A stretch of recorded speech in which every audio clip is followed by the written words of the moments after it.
Hello everyone, बेटा start करेंगे हम लोग ऑर्गेनिज्म पॉपुलेशन का लास्ट लेक्चर है और इसमें हम लोग पॉपुलेशन इंटरेक्शन के टॉपिक को पढ़ने वाले हैं। ठीक है, लेक्चर स्टार्ट करने से पहले बेटा ये वीक आपका सिलेबस हम लोग फिनिश कर रहे होंगे, तो प्लीज ध्यान से पढ़िए, सारी चीजें एनसीईआरटी से रिवाइज करिए और सिलेबस फिनिश करने के बाद हम मस्त प्लान बनाने वाले हैं रिवीजन का। प्लान नहीं बनाएंगे, प्रॉपर रिवीजन करेंगे। तो कृपया करके अपना पूरा फोकस जो करंट चल रहा है उसकी एनसीईआरटी पर जरूर लगाएं। काफी बच्चों की मैंने जो कमेंट देखी कि सर ये इजी चैप्टर तो नहीं है। बेटा तू ध्यान से नहीं पढ़ रहा, ये इजी चैप्टर ही है, इसमें कोई ऐसा मुश्किल कॉन्सेप्ट है ही नहीं। ये कॉन्सेप्ट जिसको प्रॉब्लम आपको फेस करनी पड़ी वो ये थी कि सर मान लो कोई कन्फर्मर और रेगुलेटर वाली बात, बेटा आज तक तुझे किसी ने पढ़ाया नहीं था इसलिए तुझे ये मुश्किल लग रहा है। क्योंकि हो क्या रहा है, आज तक आप लोग क्या करते हो, इकोलॉजी को रट लेते हो या कोई जो भी पढ़ाते हैं वो उसे जल्दी जल्दी पढ़ा के निकल जाते हैं। अगर मैं आपको इकोलॉजी में कॉन्सेप्ट्स पढ़ा रहा हूं तो वो आते भी हैं, ऐसा नहीं है कि नहीं आता। आप समझो इस बात को, मुश्किल क्वेश्चन आ गया तो गलत कराओगे, ये समझो। तो कौन सा टॉपिक गड़बड़ किया, ये कह रहे हैं कि सर रेगुलेटर है और उसकी बात कर लेते हैं। मुझे एक चीज बता, कन्फर्मर क्या है? बाहर तापमान 40 डिग्री है तो ये अपने अंदर 40 कर लेगा, बाहर तापमान 30 डिग्री है ये अंदर अपने 30 कर लेगा। अब मैं तेरे से ये कह रहा हूं कि अगर अंदर और बाहर टेम्परेचर बराबर है तो क्या उसको कन्फर्मर को अपने आसपास टेम्परेचर कांस्टेंट रखने के लिए कुछ खर्चा करना पड़ रहा है? नहीं, तो उसकी कोई एनर्जी की रिक्वायरमेंट नहीं बढ़ी। लेकिन उसको नुकसान क्या हुआ? अगर टेम्परेचर बाहर का 30 डिग्री है और उसने अपनी अंदर 30 डिग्री कर लिया, उससे नुकसान क्या हुआ? उसकी बॉडी के रिएक्शन को तो 37 डिग्री चाहिए पर मिल कितना रहा है? 30 डिग्री। तो रिएक्शन स्लो हो जाएंगे, उसकी एक्टिविटी स्लो हो जाएगी। उसको एनर्जी का खर्चा क्यों नहीं पड़ा? क्योंकि डिफरेंस नहीं है ना टेम्परेचर में अंदर और बाहर में। जैसे मान लो रेगुलेटर होता, उसने क्या किया हुआ, एसी चला रखा है अपने अंदर। कैसा एसी? उसने अपना बॉडी टेम्परेचर 37 मेंटेन कर रखा है, बाहर 20 डिग्री है, तो वो जो 17 डिग्री का डिफरेंस है उसको कैसे कर रहा है? वो कहीं ना कहीं एनर्जी खर्च करके कर रहा है। उस एनर्जी के लिए उसको एनर्जी की रिक्वायरमेंट बढ़ जाएगी, पर उसके अंदर होने वाले वो रिएक्शंस एक मैक्सिमम स्पीड से होंगे। ये कॉन्सेप्ट है, आप कॉन्सेप्ट को पकड़ो ना पहले। आप पता नहीं क्या चीज कैसे पढ़ते हो, मुझे ये कई बार बड़ा डिसअपॉइंटेड होता हूं मैं ये सोच के कि यार आप कॉन्सेप्ट नहीं पढ़ना चाहते हो, आप सिर्फ डाटा पढ़ना चाहते हो कि नहीं ऐसे होता होगा। अरे बेटा ये ऐसे, तो उसका रीजन कौन बताएगा? देयर आर सर्टेन लॉजिक, बिना लॉजिक के बेटा बायो नहीं है। मैं बार बार इस चीज को साल भर हो गया पढ़ाते हुए। क्लियर है? तो फोकस करो और उस पर पूरा अपना फोकस लगाओ। आज का जो टॉपिक है पॉपुलेशन इंटरेक्शन पे हम बात करेंगे। अब मुझे एक चीज बताओ, ये टॉपिक पॉपुलेशन इंटरेक्शन से पहले लिखा हुआ लाइफ हिस्ट्री वेरिएशन, इसने ये लिखा क्यों है यहां पर? इसको क्या जरूरत पड़ गई ग्रोथ मॉडल के बाद ये लाइफ हिस्ट्री वेरिएशन? इसकी लाइनें पढ़ो कभी। इसकी लाइनें ये कहती हैं लाइफ हिस्ट्री वेरिएशन की कि हर एक ऑर्गेनिज्म चाहता है अपनी रिप्रोडक्टिव फिटनेस बढ़ाना, अपनी आर बढ़ाना चाहता है, रिप्रोडक्टिव फिटनेस बढ़ाना चाहता है। अब अपनी आर ऐसे ही थोड़ी बढ़ा लेगा, उसको कोई ना कोई बेस्ट रिप्रोडक्शन स्ट्रेटेजी अपनी अपनानी पड़ेगी। कौन सी ऐसी रिप्रोडक्शन स्ट्रेटेजी है? मान लो बाहर कंडीशन अनफेवरेबल है तो वो क्या करेगा? एक सिंगल रिप्रोडक्शन साइकिल में खूब सारे बच्चे बनाएगा, एक ही बार रिप्रोड्यूस करेगा। लेकिन बाहर अगर फेवरेबल कंडीशन है तो उसका लाइफ स्पान जो होगा वो काफी बड़ा होगा, वो बार बार रिप्रोड्यूस कर सकता है। तो कोई भी ऑर्गेनिज्म रिप्रोडक्टिव सक्सेस बढ़ाने के लिए, अपनी आर की वैल्यू बढ़ाने के लिए कोई स्ट्रेटेजी इवॉल्व करता है। जैसे बैम्बू है, 50 साल में एक ही बार रिप्रोड्यूस करता है, ऐसे नॉर्मल मैमल अपनी एज में कई बार रिप्रोड्यूस करते हैं। समझ लो इस बात को। यह सब किस लिए है? कि गिवन हैबिटाट में अपने आप को वेल सूट करने के लिए, इस वजह से होता है। तो यह टॉपिक एग्जैक्टली है क्या? यह टॉपिक जिसे हम लिखते हैं कि लाइफ हिस्ट्री वेरिएशन, इसकी ये लाइनें बहुत इंपॉर्टेंट है कि population evolve to maximize their reproductive fitness. समझो, वो अपनी रिप्रोडक्टिव फिटनेस को, बेस्ट आर की वैल्यू को बढ़ाने के लिए काम करते हैं। ठीक है, Darwinian fitness, high value of R. ठीक है, अब जैसे इसने एग्जांपल दिया है पैसिफिक सैल्मन फिश और बैम्बू, ये क्या करते हैं? लाइफ में एक ही बार रिप्रोड्यूस करते हैं। तो जब ये एक बार रिप्रोड्यूस करेंगे तो बच्चे कितने बनाएंगे? बहुत सारे बनाएंगे। और जो बर्ड्स और मैमल्स हैं वो कई बार करते हैं। दूसरा, हमारे पास कुछ है जैसे ऑयस्टर, पेलेजिक फिशेस, ये सब क्या करते हैं बेटा? छोटे साइज के बनाते हैं, है ना? हमने ये लिख रहे हैं ना, हम लोग लिख रहे हैं some produce a large number of small size offspring. Oyster, pelagic fish, ठीक है। वाइल बर्ड्स और मैमल्स क्या करते हैं, लार्ज साइज के ऑफस्प्रिंग बनाते हैं। तो इकोलॉजिस्ट ने ये बोला है, इकोलॉजिस्ट ये मानते हैं कि कौन सा ऑर्गेनिज्म, देखो दो तीन तरह की रिप्रोडक्शन स्ट्रेटेजी है। पहला, कम बार रिप्रोड्यूस करो, ज्यादा बच्चे बनाओ। दूसरा, कई बार रिप्रोड्यूस करो लेकिन कम बच्चे बनाओ, किसी जिसमें भी बेस्ट उसके एनवायरमेंट के हिसाब से होगा। तो इसका मतलब एनसीईआरटी क्लियरली कहती है हर एक ऑर्गेनिज्म वो रिप्रोडक्शन स्ट्रेटेजी सिलेक्ट करेगा जिससे उसकी आर वैल्यू बढ़ सके, रिप्रोडक्टिव फिटनेस बढ़ सके। ठीक है। दूसरा, वो कह रहा है कि ये कौन सी स्ट्रेटेजी सिलेक्ट करेगा ये डिपेंड करता है उसके आसपास की बायोटिक और एबायोटिक कंडीशन में। यहां पर हम ये कहते हैं बेटा कि शुरुआत में जो स्पीशीज आई वो आर सिलेक्टेड थी। मैं लास्ट क्लास में भी आपको कह रहा था कि के सिलेक्शन आर सिलेक्शन कुछ होता है। मेरे पास जो मैमल्स और बर्ड्स हैं, मैमल्स और जो बर्ड्स हैं वो के सिलेक्टेड स्पीशीज हैं। क्या है बेटा, वो के सिलेक्टेड स्पीशीज। ये के सिलेक्टेड क्या होता है सर, ये तो आज तक हमने सुना नहीं बेटा। के सिलेक्टेड का मतलब ये होता है कि ये क्या करते हैं, इवन इफ अनलिमिटेड रिसोर्सेज मिल जाए, अनलिमिटेड रिसोर्सेज मिल जाए, प्रेजेंट है, वो ऐसा नहीं शो करते कि सडन एक्सपोनेंशियल ग्रोथ शो नहीं करते, सडन एक्सपोनेंशियल ग्रोथ नहीं शो करते, नॉट शो। इसका मतलब उनकी रिप्रोडक्शन कैरिंग कैपेसिटी के थ्रू डिसाइड होती है कि भाई देखो, ऐसा नहीं है कि उनको खूब रिसोर्सेज मिल रहे हैं, वो अचानक से बढ़ते चले जाए, कैरिंग कैपेसिटी भी पार कर ले, ऐसा कुछ नहीं होता। के सिलेक्टेड स्पीशीज वो स्पीशीज होती हैं, ध्यान से सुनना, के सिलेक्टेड स्पीशीज जैसे कि मान लो मैमल हो गया, बर्ड हो गया, जिनका क्या होता है, रिप्रोडक्शन जो होता है वो अब ऐसा इवॉल्व हो चुका है कि इवन उनको रिसोर्सेज बहुत ज्यादा मिलेंगे तो अनलिमिटेड नहीं रिप्रोड्यूस करेंगे, क्योंकि हर एक एनिमल का लगभग भाई 10 बच्चे 15 बच्चे ये लगभग फिक्स होता है ना, के सिलेक्टेड होती हैं।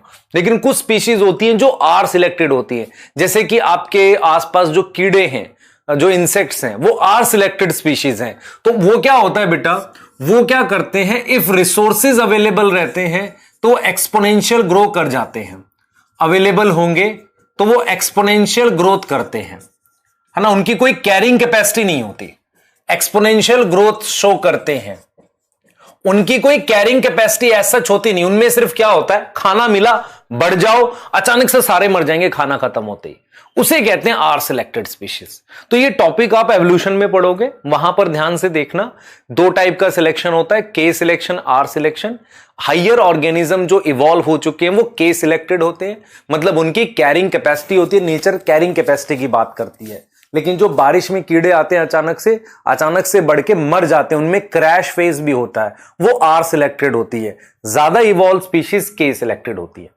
ठीक है, मैं क्या पढ़ा रहा हूं, मैं पिछले वाले टॉपिक को जो ये लिखा है ना, ये वाला आपका, इसको रिलेट करना चाह रहा हूं। ये जो लाइफ हिस्ट्री वेरिएशन है इसमें लिखी है के सिलेक्टेड और आर सिलेक्टेड की हिडन बातें, कि देखो जो मैमल है वो के सिलेक्टेड है, ठीक है, उनका क्या होता है, कम बार मतलब कम प्रोजेनी बनाता है। लेकिन कुछ ऐसे हैं जो आर सिलेक्टेड है, बहुत सारे, जैसे इंसेक्ट वगैरह गया, वो आर सिलेक्टेड हो गए। इस चीज को बताने की कोशिश करी है इसमें। ठीक है, अब मैं आपको बेटा पॉपुलेशन इंटरेक्शन पढ़ाने जा रहा हूं। ये काफी इंपॉर्टेंट टॉपिक है, मैं आपको कुछ चीजें बता देता हूं, ध्यान से सुन लो।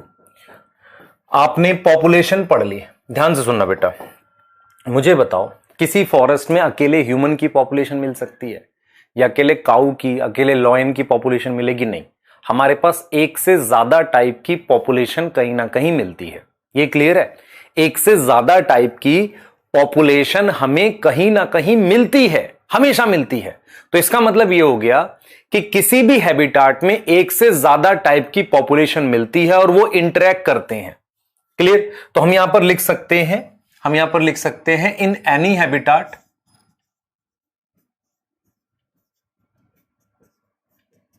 More than one type of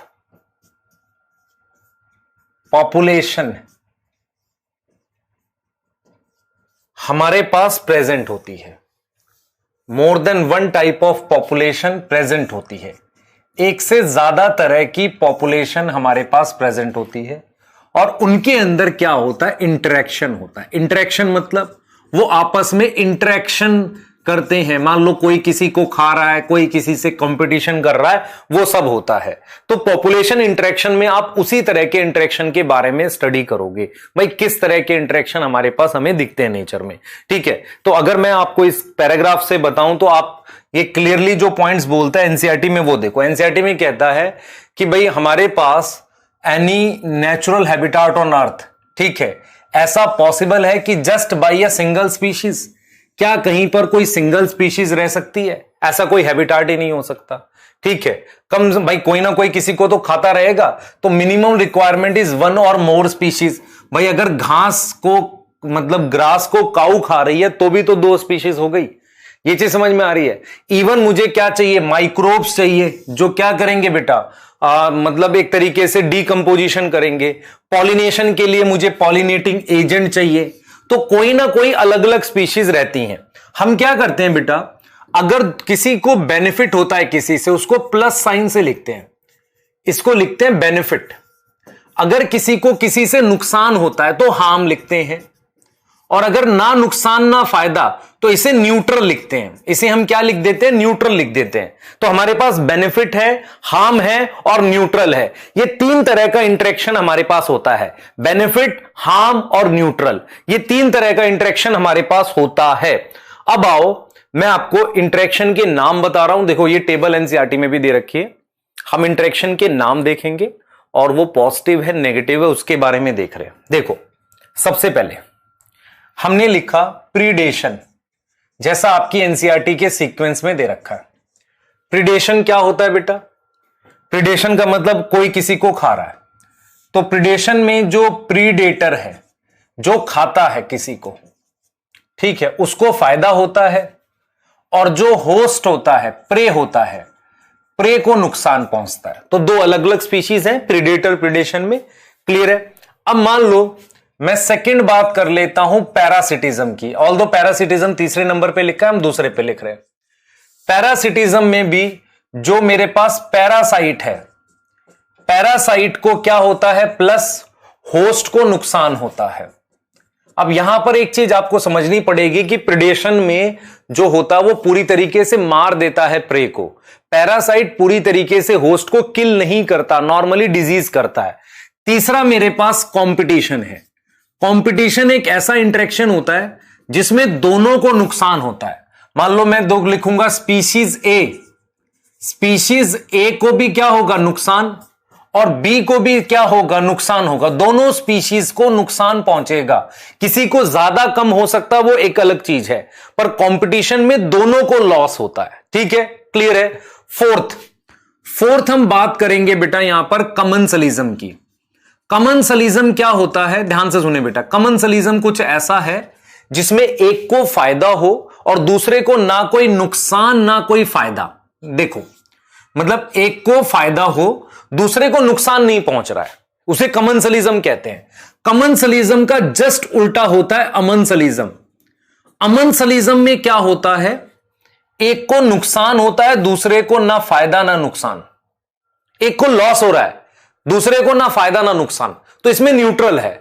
और अगर हम बात करते हैं म्यूचुअलिज्म की, म्यूचुअलिज्म उसमें दोनों को फायदा हो रहा है, दोनों को फायदा हो रहा है। म्यूचुअलिज्म में ही सिम्बायोसिस आ जाता है, सिम्बायोसिस इसी के अंदर आ जाता है। ठीक है, क्लियर है? अब मैं आपको कुछ चीजें, कुछ क्वेश्चन, देखो इसमें क्या क्या क्वेश्चन बना सकता हूं। देखो क्वेश्चन कैसे आ सकता है। आपको क्या करना है, नेम द इंटरेक्शन। आपको इंटरेक्शन का नाम लिखना है। नेम द इंटरेक्शन, आपको इंटरेक्शन का नाम लिखना है। 1 सेकंड देने बेटा मुझे। हां, आपको मैं इंटरेक्शन का नाम दे रहा हूं जिसमें, ध्यान सुनेंगे, एटलीस्ट 1 स्पीशीज बेनिफिट, कम से कम एक स्पीशीज को बेनिफिट हो, एटलीस्ट लिखा हुआ है। तो आप क्या क्या लिखोगे, प्रीडेशन, और क्या लिखोगे, पैरासिटिज्म, और क्या लिखोगे, कमेंसलिज्म, और क्या लिखोगे, म्यूचुअलिज्म। तो म्यूचुअलिज्म, कमेंसलिज्म जो है और पैरासिटिज्म, प्रीडेशन में कम से कम एक को फायदा हो रहा है, और अगर आपको लिखे कि ऐसा इंटरेक्शन बताओ, एक ऐसा इंटरेक्शन बताओ जिसमें हमारे पास at least one species harm, at least एक को नुकसान हो, तो कंपटीशन यहां आ जाएगा, प्रिडेशन पैरासिटिज्म भी आ जाएगा, प्रिडेशन पैरासिटिज्म आ जाएगा, सही है। और मेरे पास क्या आ जाएगा बच्चे, अमनसलिज्म आ जाएगा। क्या आ जाएगा, अमनसलिज्म आ जाएगा। अब अगर आप ध्यान से देखो, ध्यान से हम देखें, म्यूचुअलिज्म और कंपटीशन जस्ट अपोजिट हैं, दोनों को फायदा दोनों को नुकसान। प्रिडेशन पैरासिटिज्म लगभग एक जैसा है, एक को फायदा एक को नुकसान। और कमनसलिज्म और अमनसलिज्म लगभग एक जैसा है, एक को फायदा जीरो एक को नुकसान जीरो। समझो ध्यान से, क्लियर है। तो अगर आपको क्वेश्चन आता है कि एटलीस्ट एक को बेनिफिट हो, तो ये चार आ रहे हैं जिसमें प्रिडेशन पैरासिटिज्म यहां भी है, समझो। और देखो यहां कमनसलिज्म आ गया और उसकी जगह यहां अमनसलिज्म आ गया, एक को नुकसान। म्यूचुअलिज्म दोनों को फायदा है, तो ऐसे ही दोनों को नुकसान वाले का कंपटीशन, क्लियर है। और अगर आपसे पूछे एक को फायदा एक को नुकसान, तो दो आएंगे, प्रिडेशन पैरासिटिज्म। इस तरह के क्वेश्चन आ सकते हैं, क्लियर हो गई बात। ये क्वेश्चन आ सकता है डायरेक्ट नीट में कि ऐसी एक स्टेटमेंट देके पूछे कौन सा ऐसा इंटरेक्शन, अगर वो कहे कि भाई give example of interaction where one species get harm. अब उसने कुछ नहीं बोला, भाई एक स्पीशीज को हार्म हो, एटलीस्ट लगा दे, तो फिर लिखो वन स्पीशीज गेट हार्म, तो प्रिडेशन पैरासिटिज्म लिख सकते हैं, ठीक है। बोथ स्पीशीज गेट हार्म, आप लिख सकते हो कंपटीशन। नो स्पीशीज हार्म, किसी स्पीशीज को हार्म ना हो, तो कमनसलिज्म अमनसलिज्म, दोनों में किसी भाई एटलीस्ट वन स्पीशीज अनहार्म, तो ये आ जाएगा। किसी स्पीशीज को हार्म ना हो, तो फिर म्यूचुअलिज्म लिखना पड़ेगा मुझे। अगर आपसे कोई कहे, ध्यान सुने, अगर आपसे कोई कहे एटलीस्ट वन स्पीशीज अनहार्म, तो ये दोनों मार्क करेंगे। और अगर आपसे कोई कहे कि नो स्पीशीज हार्म, तो फिर आपके पास म्यूचुअलिज्म करना पड़ेगा। क्लियर है, बताओ, सही है। ऐसे क्वेश्चंस इस पे बन सकते हैं। सर ठीक है, आओ सबसे पहले अमनसलिज्म बताता हूं, जिसका एनसीईआरटी में कोई एग्जांपल नहीं दे रखा। अमनसलिज्म जो है, एक का मेरे पास क्या है, जीरो और एक नेगेटिव, नेगेटिव और जीरो, मतलब one species harm other neutral. अब क्या था बेटा, मेरी बात सुनना ध्यान से। अमनसलिज्म का एनसीईआरटी में तो कोई डायरेक्ट एग्जांपल यहां तो नहीं दे रखा, पर यहां पे आपके पास एक पेनिसिलिन को लेकर है, पेनिसिलियम, ये क्या है बेटा, फंजाई। और याद करो अलेक्जेंडर फ्लेमिंग, वो ग्रो कर रहे थे किस पे, पेट्री प्लेट पे। तो मेरे पास एक बैक्टीरिया था स्टेफाइलोकोकस, ठीक है, इसको नुकसान हुआ था। इस फंजाई को कोई फायदा नहीं, जीरो। तो पेट्री प्लेट पर ये जो कॉलोनी थी, ये कॉलोनी थी, और यहां पर ये माउल्ड आ गया था, ये माउल्ड है। तो माउल्ड क्या था मेरे पास, पेनिसिलियम था, तो इसको आ जाएगा जीरो। और ये मेरे पास स्टेफाइलोकोकस की कॉलोनी थी, तो स्टेफाइलोकोकस का मेरे पास क्या आ जाएगा बेटा, नेगेटिव। इसके अलावा अमनसलिज्म का एक और एग्जांपल बता देता हूं। आपने कभी वो ट्री देखे यूकेलिप्टस, बड़े बड़े जो सफेदे का पेड़ होता है, उस यूकेलिप्टस के ट्री के नीचे नॉर्मली कोई प्लांट नहीं उगता। रीजन क्या है कि उसकी जो लीफ होती है उसमें एक ऑयल होता है, वो किसी प्लांट को जर्मिनेट ही नहीं करने देता। दूसरा, उसकी रूट इतनी लंबी होती है कि वो आसपास पानी भी कम कर देता है। यूकेलिप्टस को कोई फायदा नहीं, क्योंकि उतना बड़ा ट्री का कोई कंपटीशन नहीं था उस छोटे प्लांट से, लेकिन उस छोटे प्लांट को नुकसान हो गया। समझ रहे हो इसे? तो वो भी एग्जांपल हो गया अमनसलिज्म का। कुछ ऐसी क्रॉप्स होती हैं, जैसे कुछ ऐसी क्रॉप्स होती हैं, ध्यान से सुनेंगे, सम क्रॉप्स या ट्री प्रोड्यूस हार्मफुल केमिकल्स बना देते हैं, जिससे नो बेनिफिट टू देम, उनको तो कोई बेनिफिट नहीं होता। तो क्या लिखूंगा, जीरो। बट हार्म होगा किसको, हार्म टू, किसको हार्म करेंगे बेटा, no benefit to them zero, but harm to plant, तो उसको हम लिखेंगे नेगेटिव। तो ये मेरे पास अमेंसलिज्म का एग्जांपल हो गया। ठीक है, अब यहां से हम प्रीडेशन पढ़ने जाएंगे और प्रीडेशन को पढ़ाने से पहले मैं समराइज कर रहा हूं, फिर मैं लिख कर फिर समझाऊंगा। सारी चीज ध्यान से एक एक करके सुनना। प्रीडेशन कंपटीशन एक कहानी की फॉर्म में पढ़ोगे, याद हो जाएगा, बहुत आसानी से याद होगा। सबसे पहले व्हाट इज प्रीडेशन, मतलब कोई किसी को खाता है। ठीक है, सबसे पहले प्रीडेशन नेचर में क्या रोल करता है मुझे बताओ। प्रीडेशन नेचर में क्या रोल करता है? पहला, एनर्जी का फ्लो। किसका फ्लो? एनर्जी का फ्लो। एनर्जी फ्लो होती है, हां सर। दूसरा, it control population of prey. मान लो अगर प्रे को नहीं खाएंगे तो उसकी पॉपुलेशन बढ़ जाएगी। तो पहला रोल हो गया एनर्जी का फ्लो, दूसरा रोल हो गया कंट्रोल पॉपुलेशन ऑफ प्रे, तीसरा हो गया मेंटेन बायोडाइवर्सिटी। कहीं ना कहीं स्पीशीज के बीच में, मान लो अगर प्रे को नहीं खाएंगे तो वो आपस में कंपटीशन करेंगे और एक्सटिंक्ट हो जाएंगे, तो उनको खाने से वो बायोडाइवर्सिटी मेंटेन होता है। तीन रोल हो गए प्रीडेशन के। पहला, flow of energy, food chain के थ्रू एनर्जी का फ्लो। दूसरा, मेंटेन बायोडाइवर्सिटी, अगर नहीं खाओगे तो कंपटीशन करेंगे। तीसरा, पॉपुलेशन ऑफ प्रे को कंट्रोल करना है। जैसे फॉर एग्जांपल अगर आप किसी प्लांट को उठाकर किसी नई जगह ले जाओ, वहां उसका नेचुरल प्रीडेटर नहीं है, वो बहुत तेजी से फैलेगा। समझ रहे हो? मैं आपको एग्जांपल दे देता हूं। जैसे मान लो आपके पेरेंट्स आसपास हैं तो आप शांत बैठे रहते हो, जैसे आपको उठा के किसी ऐसी जगह रख दो जहां आपके पेरेंट्स नहीं है, तो फिर तो आप कुछ अलग ही मतलब एकदम फैलने लगते हो, है ना, कुछ भी कर रहे हैं। तो इसका मतलब आपको कंट्रोल करने वाला कोई है नहीं वहां, तो फैलोगे। समझ रहे हो मेरी बात? तो यही प्रीडेशन करता है कि कंट्रोल करता है पॉपुलेशन ऑफ प्रे को। अब आपसे पूछा जाए मुझे उदाहरण बताओ प्रीडेशन के, तो बचपन से आप एक उदाहरण तो पढ़ते आ रहे हो कि जो लॉयन है वो डियर को खा रहा है, वो एक एग्जांपल हो गया। लॉयन ईटिंग डियर, वो एक एग्जांपल हो गया। लेकिन दूसरा बड़ा स्ट्रेंज एग्जांपल है कि जो काऊ होती है ना, गाय, वो घास खाती है, वो भी प्रीडेशन है। कैसे? क्या प्लांट लिविंग है? हाँ लिविंग है, तो काऊ भी लिविंग है। तो इसका मतलब एक प्रीडेटर दूसरे प्रे को खा रहा है। तो इसका मतलब अगर कोई लिविंग, जैसे मैं आपसे कहूं कि कोई गेहूं खा रहा है, तो गेहूं के अंदर गेहूं का जो दाना होता है उसको अगर बर्ड खा रहा है तो क्या वो प्रीडेशन है? हाँ है, क्योंकि उसके अंदर लाइफ है। लेकिन उसको पीस के रोटी बना लो, अब रोटी को बर्ड खा रहा है, वो प्रीडेशन नहीं है।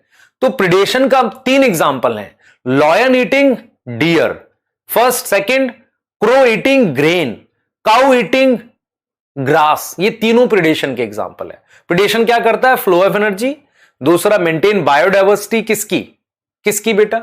मेंटेन बायोडाइवर्सिटी ऑफ मतलब पॉपुलेशन की बायोडाइवर्सिटी मेंटेन करता है, कंट्रोल करता है population of prey. Control population of prey के लिए एक एग्जांपल दिया है। हुआ क्या था बेटा, एक स्टोरी है छोटी सी। ऑस्ट्रेलिया में असल में क्या हुआ था, कैक्टस आपने देखा है ना, कैक्टस के कलरफुल फ्लावर होते हैं, बड़े सुंदर फ्लावर होते हैं। तो ऑस्ट्रेलिया में क्या हुआ था, उस कैक्टस के प्लांट को लेकर आ गए थे सजाने के लिए। वो इतना ही ले आए कि सज गया, पूरा ही सज गया, मतलब सब जगह सज गया। ऐसा सज गया कि भाई वो बहुत ज्यादा फैल गया। ऐसा क्यों हुआ? क्योंकि उस कैक्टस के प्लांट का वहां कोई नेचुरल प्रीडेटर नहीं था। फिर ऑस्ट्रेलिया 1920 की बात है, 1920 की। फिर उसके बाद क्या किया गया, जिस कंट्री से उसको लेकर आए थे ना, तो वहां से उसका वो प्रीडेटर लाना पड़ा। मॉथ एक कीड़ा था जो उस कैक्टस के प्लांट को कंट्रोल रखता था।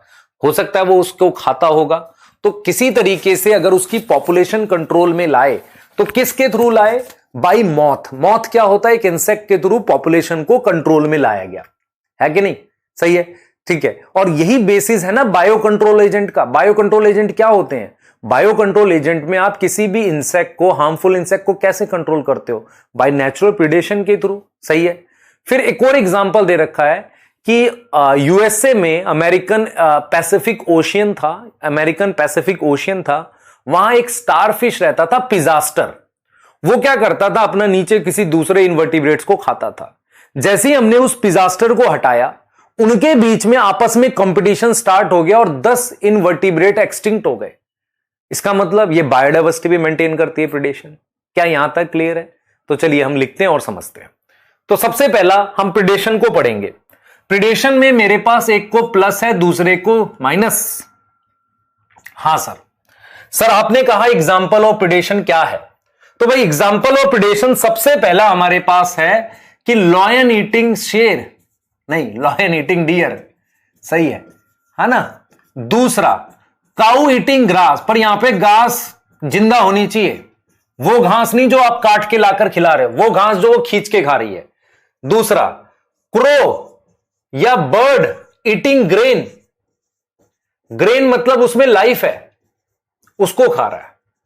अब क्या है, आपसे अगला सवाल पूछा जाए, मुझे बेटा रोल बता दो, प्रिडेशन क्या करेगा। रोल ऑफ प्रिडेशन क्या है, समझ लो ध्यान से। रोल ऑफ प्रिडेशन की बात कर लेते हैं। रोल ऑफ प्रिडेशन, प्रिडेशन क्या काम करता है। सबसे पहले एनसीईआरटी लिखती है, इट इज फ्लो और कंडुएट ऑफ एनर्जी। कंडुएट समझ में आता है, चैनल, कंडुएट ऑफ एनर्जी, क्योंकि फूड चेन है ना बेटा, एक तरीके से फूड चेन है यहां पर, तो फूड चेन कहीं ना कहीं फ्लो ऑफ एनर्जी होता है। पहला, दूसरा समझ में आया, फर्स्ट आ गया समझ में, बढ़िया। सेकंड आ जाओ भाई। सेकंड है, it control population of prey. इसका एक बहुत शानदार एग्जांपल दिया है कैक्टस का। एक्सल में क्या होता है, कैक्टस एकदम दिखने में मस्त ऐसे प्लांट होते हैं, उनके कलरफुल फ्लावर होते हैं बेटा, बहुत ज्यादा कलरफुल फ्लावर होते हैं ऐसे। कैक्टस में कलरफुल फ्लावर लगते हैं ऐसे, कैक्टस में कभी आपको देखने का मौका मिले तो कलरफुल फ्लावर लगते हैं ऐसे। उसको ऑस्ट्रेलिया में लाके सजाया गया था, तो कैक्टस का नाम था ये रहा, प्रिकली पियर कैक्टस ओपनशिया। ये एक तरीके से ये नॉर्मल कैक्टस ही है, उसकी कोई स्पीशीज होगी। उसको 1920 में इंट्रोड्यूस किया गया था ऑस्ट्रेलिया में। किस लिए किया गया था, याद करो सर जी, किया गया था किसके लिए, फॉर ऑर्नामेंटल, सजाने के लिए, पूरा ही सज गया।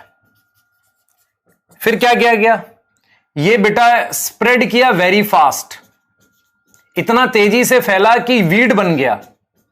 वीड बन गया, वीड मतलब अनवांटेड प्लांट बन गया, पहले वांटेड था फिर अनवांटेड हो गया, ठीक है। हां, उसके बाद क्या गया, ब्रिंग अंडर कंट्रोल। कैसे कंट्रोल में लाया गया, by introduction of moth, by introduction of moth. किसी तरीके से मॉथ की पॉपुलेशन को लाकर उसके को कंट्रोल किया गया। तो इसका मतलब प्रिडेशन का क्या काम है, कंट्रोल करता है पॉपुलेशन ऑफ प्रे। तीसरा example, it maintain biodiversity. Maintain biodiversity, ये बायोडाइवर्सिटी भी मेंटेन करता है। कैसे, रिड्यूस करता है कंपटीशन। क्या उदाहरण है इसका भाई, देखो मैं आपको बताता हूं, आपको एक चीज समझनी पड़ेगी कि हमारे पास सिलेक्टेड एग्जांपल्स होते हैं जो एनसीईआरटी में दे रखे हैं। अमेरिकन पैसिफिक कोस्ट पे हमारे पास एक स्टार फिश मिली थी। एक स्टार फिश है जिसका नाम पिजास्टर है, ये इसका नाम है, स्पीशीज है स्टार फिश की। ये एक इंपॉर्टेंट प्रीडेटर है। क्या है, इंपॉर्टेंट प्रीडेटर। अगर हमने इसको रिमूव कर दिया, हमने क्या किया, इसको रिमूव किया, तो ये क्या किया, स्प्रेड किया वेरी फास्ट। समझ लो ध्यान से। तो अमेरिकन पैसिफिक कोस्ट मेरे पास है, अमेरिकन पैसिफिक कोस्ट हमारे पास है, ठीक है। उस पे एक स्टार फिश की स्पीशीज है जिसका नाम पिजास्टर है, जो कि एक इंपॉर्टेंट प्रीडेटर है।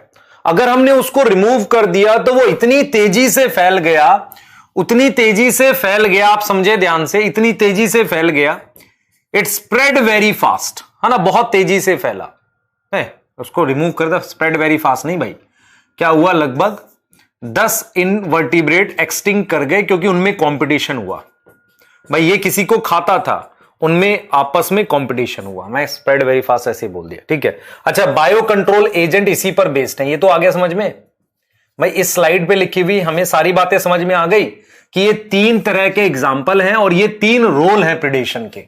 सोचो, हां सर।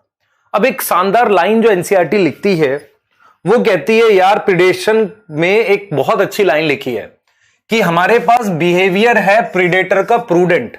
मैं आपसे पूछता हूं कि कभी आप वहां गए हो किसी फॉरेस्ट रिजर्व में या किसी उसमें, ठीक है, कभी गए हो तो जहां पर शेर देखने जाते हैं ना, एक होता है ना वाइल्ड लाइफ सेंचुरी वगैरह, चलो मान लो कभी आपको मौका मिले तो आपको वो जो लोग घुमा रहे होते हैं ना, जो गार्ड वगैरह होते हैं, कहते हैं कि आप कुछ पैसा दो, मैं आपको शेर दिखाता हूं, अभी वो निकलेगा शिकार के लिए। मैं आपको एक चीज बताता हूं, मान लो शेर ने आज किसी को खाया है, उसका पेट भरा हुआ है, क्या वो उसके सामने से हिरन जाए उसे पकड़ेगा? अगर शेर इंसान होता तो पकड़ के रख लेगा, कल खा लूंगा, लेकिन वो शेर है, उसको पता है कि सारा आज खा जाऊंगा तो कल मैं खुद मर जाऊंगा। मतलब मैं आपको क्या समझाने की कोशिश कर रहा हूं, मैं इसको आपको नेशनल पार्क की स्टोरी पे क्यों लेके गया, मैं आपको सिर्फ ये बता रहा हूं कि शेर शिकार के लिए 5-7 दिन 10 दिन के बाद ही निकलता है, जब उसका पेट भर जाता है, उसके बाद वो आराम से सोता है। उसके आसपास तुम हिरन को नचाते रहो, घुमाते रहो, कुछ नहीं बोलेगा। वैसे भी हिरन उसके पास आएगा नहीं, अगर आसपास से निकल भी गया तो अपना कुछ नहीं बोलता है, ठीक है। वो जब शिकार पे निकलता है तभी वो पकड़ता है, समझ लो इस बात को, ठीक है। इसे कहते हैं कि प्रेडेटर का बिहेवियर प्रूडेंट है। अगर वो ओवर किलिंग करेगा तो वो खुद एक्सटिंक्ट हो जाएगा। तो प्रूडेंट शब्द का मतलब समझो, प्रूडेंट का मतलब होता है एफिशिएंट। आप समझ रहे हो, ह्यूमन होता तो कहता सारे आज मार के रख लो, दूसरा सिर खा जाएगा नहीं तो। लेकिन ये लोग बेटा इंसानियत है इनमें, इंसान में इंसानियत नहीं है, एफिशिएंट। तो यहां पर predate behaviour of predator is prudent. Prudent मतलब एफिशिएंट। इसका मतलब ये हो गया कि predator not kill all prey, सारे के सारे प्रे को एक बार में नहीं मार देगा। All prey in one time, ठीक है। If it kill then itself get extinct, खुद से वो क्या हो जाएगा, एक्सटिंक्ट हो जाएगा। खुद से क्या हो जाएगा, एक्सटिंक्ट हो जाएगा। आप समझो इस चीज को। तो मैं यहां पर बिल्कुल आपको क्लियर हूं ये समझ के कि प्रीडेटर जो होता है वो क्या है, not kill all prey in one time, if it kill then itself get extinct. अगर वो ऐसा करता है तो वो खुद से क्या हो जाएगा, एक्सटिंक्ट हो जाएगा। खुद से क्या हो जाएगा, वो एक्सटिंक्ट हो जाएगा। क्या ये बात समझ में आई? क्या ये बातें क्लियर हैं? बताओ, सोचो, सही है। तो इसे हम कहते हैं कि प्रेडेटर का जो बिहेवियर है वो हमारे पास क्या है, प्रूडेंट है। अब मैं आपसे कह रहा हूं कि अब क्या होता है, आपके पास दो टॉपिक हैं प्रेडेशन में। एक है कि यार एनिमल कैसे प्रेडेशन अवॉइड करते हैं। जैसे मान लो कोई किसी को खा रहा है मार के, तो वो खुद से को कैसे बचा सकता है। नेचर में क्या होता है, कोई भाई प्रे भी तो खुद से कुछ ना कुछ करेगा ना। तो हाउ एनिमल्स अवॉइड प्रेडेशन, या हम लिख सकते हैं how animal prey avoid predation, ठीक है। क्या कर सकते हैं, सबसे पहला तरीका है कॉमूफ्लाज। एक होता है कॉमूफ्लाज। What is कॉमूफ्लाज? कॉमूफ्लाज होता है बेटा ब्लेंड विद सराउंडिंग। ब्लेंड मतलब अपने आसपास खो जाना, ब्लेंड विद सराउंडिंग। कुछ 5 स्टार सोच रहे होंगे, मक्कार बच्चे हैं। ब्लेंड विद सराउंडिंग का मतलब यह होगा कि मान लो हमारे पास ग्रास हॉपर का रंग हरा है और लीफ का रंग भी हरा है, छुप गया पीछे, पता ही नहीं चल रहा वहां ग्रास हॉपर है, उसे कहते हैं ब्लेंड विद सराउंडिंग, ठीक है। और ये मेनली मेरे को किस में मिलता है, इंसेक्ट में, मेनली इन इंसेक्ट और फ्रॉग में। फ्रॉग भी ब्राउन कलर का होता है, जो आसपास की जो मिट्टी होती है उसमें दिखता नहीं है। तो फ्रॉग और इसमें मिलेगा मुझे ब्लेंड विद सराउंडिंग, ठीक है। क्लियर है, यहां तक समझ आ रही है, कॉमूफ्लाज कहते हैं। क्लियर हो गया। इसके एग्जांपल में आप ग्रास हॉपर लिख सकते हो। ग्रास हॉपर हरे रंग का होता है, और एक इंसेक्ट आता है उसे स्टिक इंसेक्ट कहते हैं। स्टिक, स्टिक मतलब जिस कलर की स्टैम होती है ना ब्राउन कलर की, उसी कलर का ब्राउन कलर का इंसेक्ट होता है, दिखता ही नहीं है, ठीक है। तो ये हो गया कॉमूफ्लाज। सेकंड होता है बेटा वार्निंग कलरेशन। आपने वो देखा है गिरगिट, गार्डन लिजर्ड, तो वार्निंग कलरेशन क्या होता है बेटा, वो कलर बनाते हैं। मतलब कुछ फ्रॉग होते हैं, कुछ फ्रॉग होते हैं, इसमें क्या होता है बेटा, जो प्रे है वो ब्राइट कलर बनाता है। तो मेरी बात समझो ध्यान से, प्रेडेटर को एक तो प्रे दिखे नहीं तो नहीं खाएगा, दूसरा अगर प्रेडेटर श्योर नहीं है कि वो प्रे को मार पाएगा, या वो कंफ्यूज हो गया कि यार ये क्या है पता नहीं, तो उसे खाता नहीं है। समझ रहे हो कि नहीं, ठीक है। तो वार्निंग कलरेशन क्या है, प्रे का ब्राइट कलर अवॉइड करता है प्रेडेटर को, प्रेडेटर उसे नहीं खाता। ठीक है, ऐसा ही कुछ होता है मिमिक्री। मिमिक्री भी आपने सुना हुआ है। मिमिक्री क्या हुआ, सुन लो ध्यान से भाई। हमारे पास एक बटरफ्लाई है, वो पॉइजनस है, या एक फ्रॉग है जो पॉइजनस है, उसमें पॉइजन होता है, प्रेडेटर उसे नहीं खाता। एक दूसरा फ्रॉग है, उसमें पॉइजन नहीं है, लेकिन वो उसकी मिमिक्री करता है पॉइजनस वाले की, समझ रहे हो, ताकि वो उसे खाए नहीं, या वो बटरफ्लाई उसकी दूसरे वाले की मिमिक्री करती है। तो आपको समझ में आना चाहिए कि हमारे पास क्या होगा, वन, हम लिखेंगे a non, a harmless prey, mimic, mimic मतलब मिमिक्री करना, मिमिक हार्मफुल प्रे, किसी हार्मफुल प्रे की मिमिक्री कर रहा है कि भाई तू मुझे भी मत खाइयो। इसमें बेटा आपको एग्जाम्पल तो नहीं करने, नहीं पूछेगा इतना, ठीक है। फोर्थ है आपके पास पॉइजन। पॉइजन अपने अंदर रख ले। अब उसको नुकसान क्यों नहीं करेगा, क्योंकि पॉइजन उसके किसी ऐसे हिस्से में है जो उसकी बॉडी को इंपैक्ट नहीं कर रहा। इसका बेस्ट एग्जाम्पल है मोनार्क बटरफ्लाई। एक बटरफ्लाई होती है जिसका नाम मोनार्क बटरफ्लाई है, मोनार्क बटरफ्लाई। उसमें क्या होता है, पॉइजन होता है, पॉइजन प्रेजेंट होता है। वो पॉइजन आया कहां से, सोचो। पॉइजन कैसे आया है कि भाई बटरफ्लाई में डेवलपमेंट इनडायरेक्ट होती है, आपको पता है लार्वा स्टेज होती होंगी। तो लार्वा स्टेज कहीं ना कहीं उस बटरफ्लाई में, ध्यान से सुनेंगे, उस बटरफ्लाई में लार्वा स्टेज, बटरफ्लाई देख के मेरे को एक बात याद आ गई, ध्यान से सुने बेटा। मैं आपको एग्जांपल दे रहा हूं, ध्यान से सुनना उसको। एक क्या नाम है, एक एरिया था, वहां पर 2 बटरफ्लाई थी लार्वे स्टेज में। वो पूरी कोशिश कर रहे थे वहां से निकलने की, उसके जो बाहर कोकून टाइप का कुछ था, कोशिश कर रहे थे। तो क्या हुआ, वो जब कोशिश कर रहे थे तो क्या हुआ, हमने देखा कि एक बच्चे ने क्या किया, या एक किसी पर्सन ने क्या किया, उस कोकून को तोड़ दिया उस वाले को, कि वो आसानी से निकल जाए। दूसरे वाले को नहीं करा उसने, वो वैसे ही रह गई। तो ये पहले थोड़ा बाहर आ गई, और ये अपना जब थोड़ा सा मैच्योर हुई तो ये कोकून से बाहर आई। कोकून मतलब वो कवर मान लेते हैं।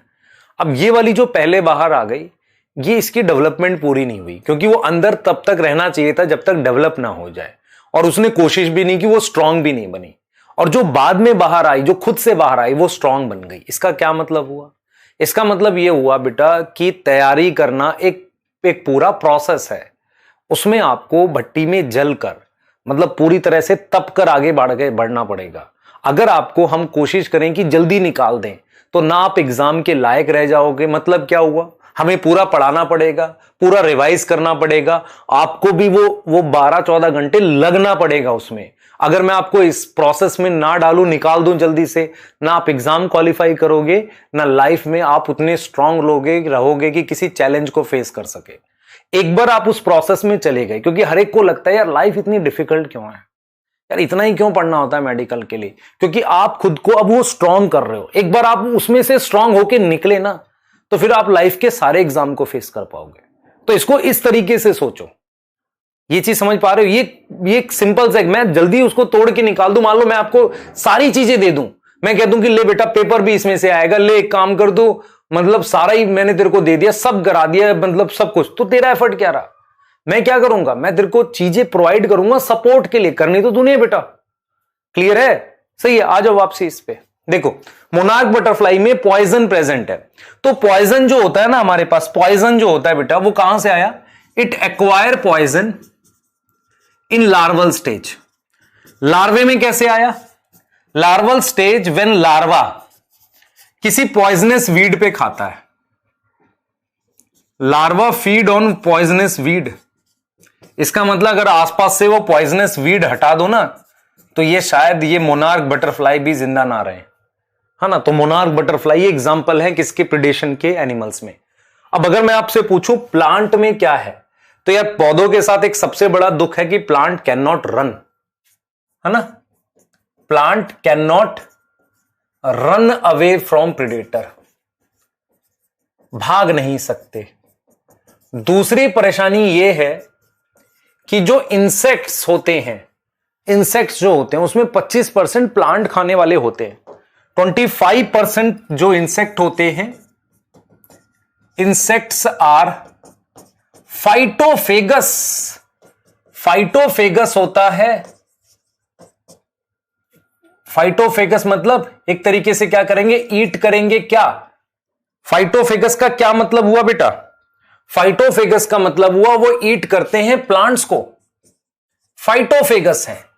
तो plant can not run away, plant can not run away from predator. 25% insects are phytophagous, 25% insect जो हैं वो फाइटोफेगस हैं। फाइटोफेगस का क्या मतलब होता है?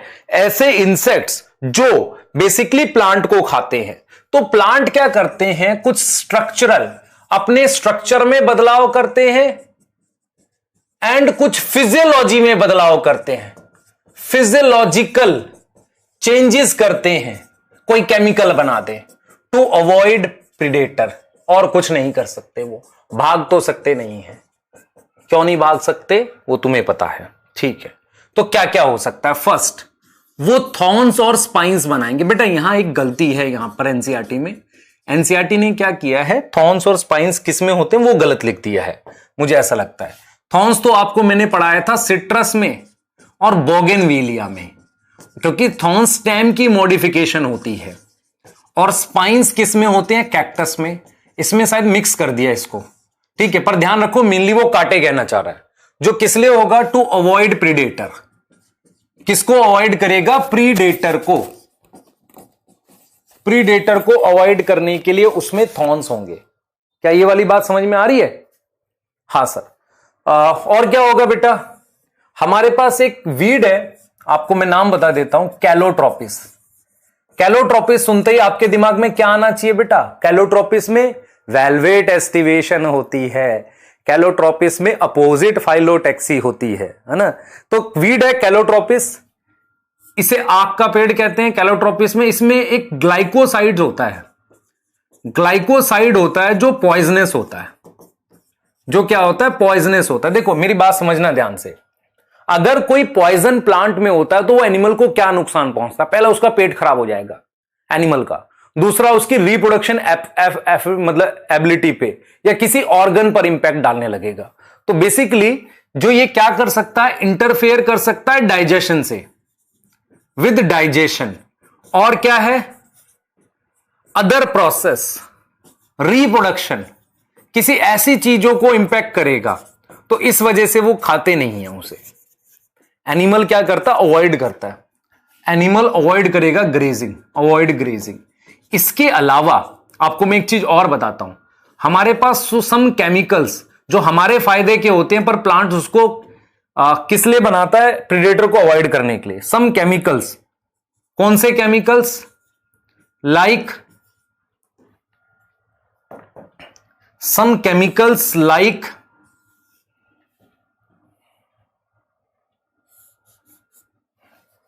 ठीक है, मैं रिपीट कर रहा हूं इस बात को, आपको रिपीट कर रहा हूं। देखो कुछ केमिकल्स लाइक हमारे पास स्ट्राइसिन, स्ट्राइसिन, कैफीन, स्ट्राइसिन, कैफीन, निकोटीन, ये केमिकल्स हैं बेटा। ये जो केमिकल्स है ना हमारे पास, ये जो केमिकल्स है ये नॉट लाइक्ड बाय एनिमल, है ना। आप सोच रहे हो, एक अकबर बीरबल का एक चुटकुला है जिसमें कहते हैं कि तंबाकू गधा भी नहीं खाता। आप देखो जरा, है ना, तंबाकू में निकोटीन होता है, वो गधे भी नहीं खाते, ह्यूमन लगे हुए हैं खाने में। किसी को बुरा नहीं लगना चाहिए, पर मैं स्टिल बोल रहा हूं, habits are something which can be controlled, है ना।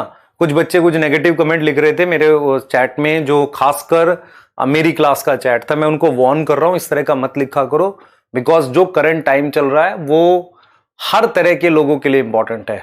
क्लियर है? चाहे आप रोजे कह लो, जिसमें जो हमें कंट्रोल सिखाता है, सेल्फ कंट्रोल सिखाता है। हमने नवरात्रे रखे, वो भी हमें सेल्फ कंट्रोल सिखाता है। आप उन चीजों पर जाओ। फिर बोल रहा हूं, एज अ स्टूडेंट आपको क्या करना है आपको पता होना चाहिए। आपकी पहली प्रायोरिटी आपकी एजुकेशन है, आपके माता पिता हैं, आपके आसपास के लोग हैं। आप इन चीजों में ना पढ़ो, प्लीज पढ़ाई करो, ठीक है। मुझे बहुत दुख हुआ उस बच्चे की उस कमेंट से, मुझे मतलब बहुत खराब लगा। और प्लीज एज अ स्टूडेंट आप हमारी बात ऐसे लीजिए कि हम आपके गार्जियन की तरीके से आपको सही चीज बता रहे हैं। प्लीज मेहनत करिए, हर तरह के बच्चों का हम पूरा सम्मान करते हैं, हर चीजों का पूरा सम्मान करते हैं। और आपको एज अ टीचर मैं कभी ये चीज नहीं बोलूंगा, मैं एज अ पेरेंट आपको पढ़ाता हूं तो मैं ये फील करता हूं कि हर तरह के बच्चे को बराबर, किसी के साथ कोई डिस्टिंक्शन नहीं है। क्लियर है? ठीक है। हाँ, आप डांट भी उतनी खाओगे हमसे और जो आपको नॉलेज भी होगी वो भी उतनी ही मिलेगी, उसमें कोई अंतर नहीं आएगा। क्लियर है? कैफीन नॉट लाइक्ड बाय, आप लिख लो strychnine, caffeine, nicotine not liked by animal, है ना। तो ये हो गया बेटा प्रिडेशन का टॉपिक ओवर। यहां दो बड़े टॉपिक है, एक प्रिडेशन है और एक मेरे पास कंपटीशन है, दूसरा टॉपिक जिस पे डिस्कशन करते हैं। ठीक है, कंपटीशन स्टार्ट करने से पहले कंपटीशन को बहुत ध्यान से पढ़ना, क्योंकि एनसीईआरटी में बहुत मुश्किल टाइप का लिखा हुआ है, तो आपको बहुत ध्यान से इसको पढ़ना पड़ेगा। ठीक है, देखो हमारे मित्र डार्विन का जो जन्म था बेटा वो उस वक्त हुआ था जब लेमार्क की बुक आई थी, शायद 1810-11 के आसपास हुआ था डार्विन का जन्म, है ना। तो डार्विन जो थे बेटा वो इंग्लैंड के साइंटिस्ट थे, लाइक आप बोल सकते हो हेल्डन ओपेरन में से कोई एक होगा, है ना, हेल्डन होगा, ठीक है।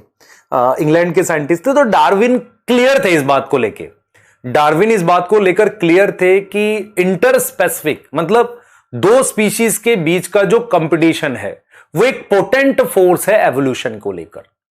एवोल्यूशन को लेकर एक पोटेंट फोर्स मतलब कहीं ना कहीं कंपटीशन जो है ना वो नई स्पीशीज को इवॉल्व करने में मदद करता है। देखो डार्विन ने अपनी थ्योरी दी है, एक दी है survival of the fittest, survival of the fittest, जो बेटर है वो सर्वाइव करेगा। ऐसे करते करते एवोल्यूशन ऑफ नई स्पीशीज होता है। तो कहीं ना कहीं डार्विन ने इस बात को सपोर्ट किया है कि inter specific competition is a potent force for evolution. तो जरा हम डार्विन की उस बात को कोट करते हैं कि according to Darwin interspecific competition is potent force for evolution. Evolution के लिए पोटेंट फोर्स कौन है हमारे पास? पोटेंट फोर्स कौन है हमारे पास? ध्यान दे बेटा, पोटेंट फोर्स कौन है हमारे पास? इंटर स्पेसिफिक कंपटीशन, ये बात बोली। अब मैं आपसे कहता हूं, ध्यान दे बेटा, हम आपसे एक डेफिनेशन की बात करते हैं कि चलो एक डेफिनेशन देते हैं आपको, एक डेफिनेशन देते हैं कंपटीशन की। ध्यान से सुनना, कंपटीशन की एक प्रॉपर डेफिनेशन क्या है? कंपटीशन क्या होता है? Competition is a interaction where two species, दो अलग अलग स्पीशीज किसी ऐसी चीज के लिए कंपीट कर रहे हैं जो लिमिटेड है। समझ लो ध्यान से, कंपीट फॉर सिमिलर रिसोर्सेज मतलब जो लिमिटेड है। क्लियर है? आप समझो। तो हम ये लिखेंगे बेटा, हम यहां पर दो चीजें लिखेंगे। कंपटीशन इज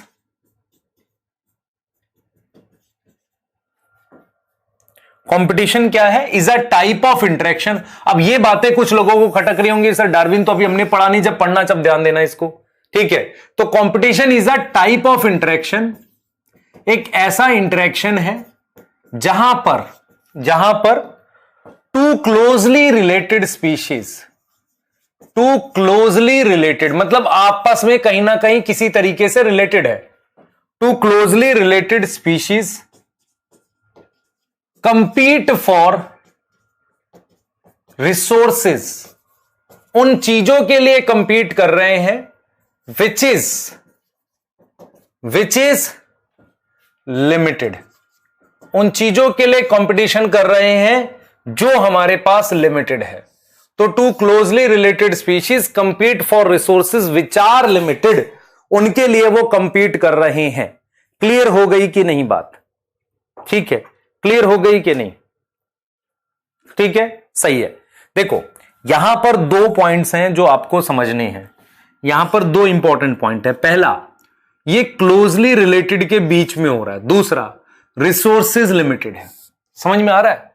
सुनो ध्यान से, कंपटीशन एक ऐसा इंटरेक्शन है जहां पर दो ऐसी स्पीशीज जिनमें कुछ समानता है, हो सकता है खाने को लेकर समानता, कुछ ना कुछ, वो कंपीट करते हैं लिमिटेड रिसोर्सेज के लिए। पर एनसीईआरटी कहती है कि यार ये डेफिनेशन 100% ट्रू नहीं है।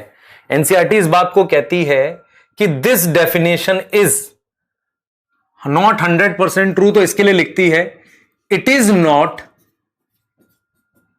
रिसोर्सेज आर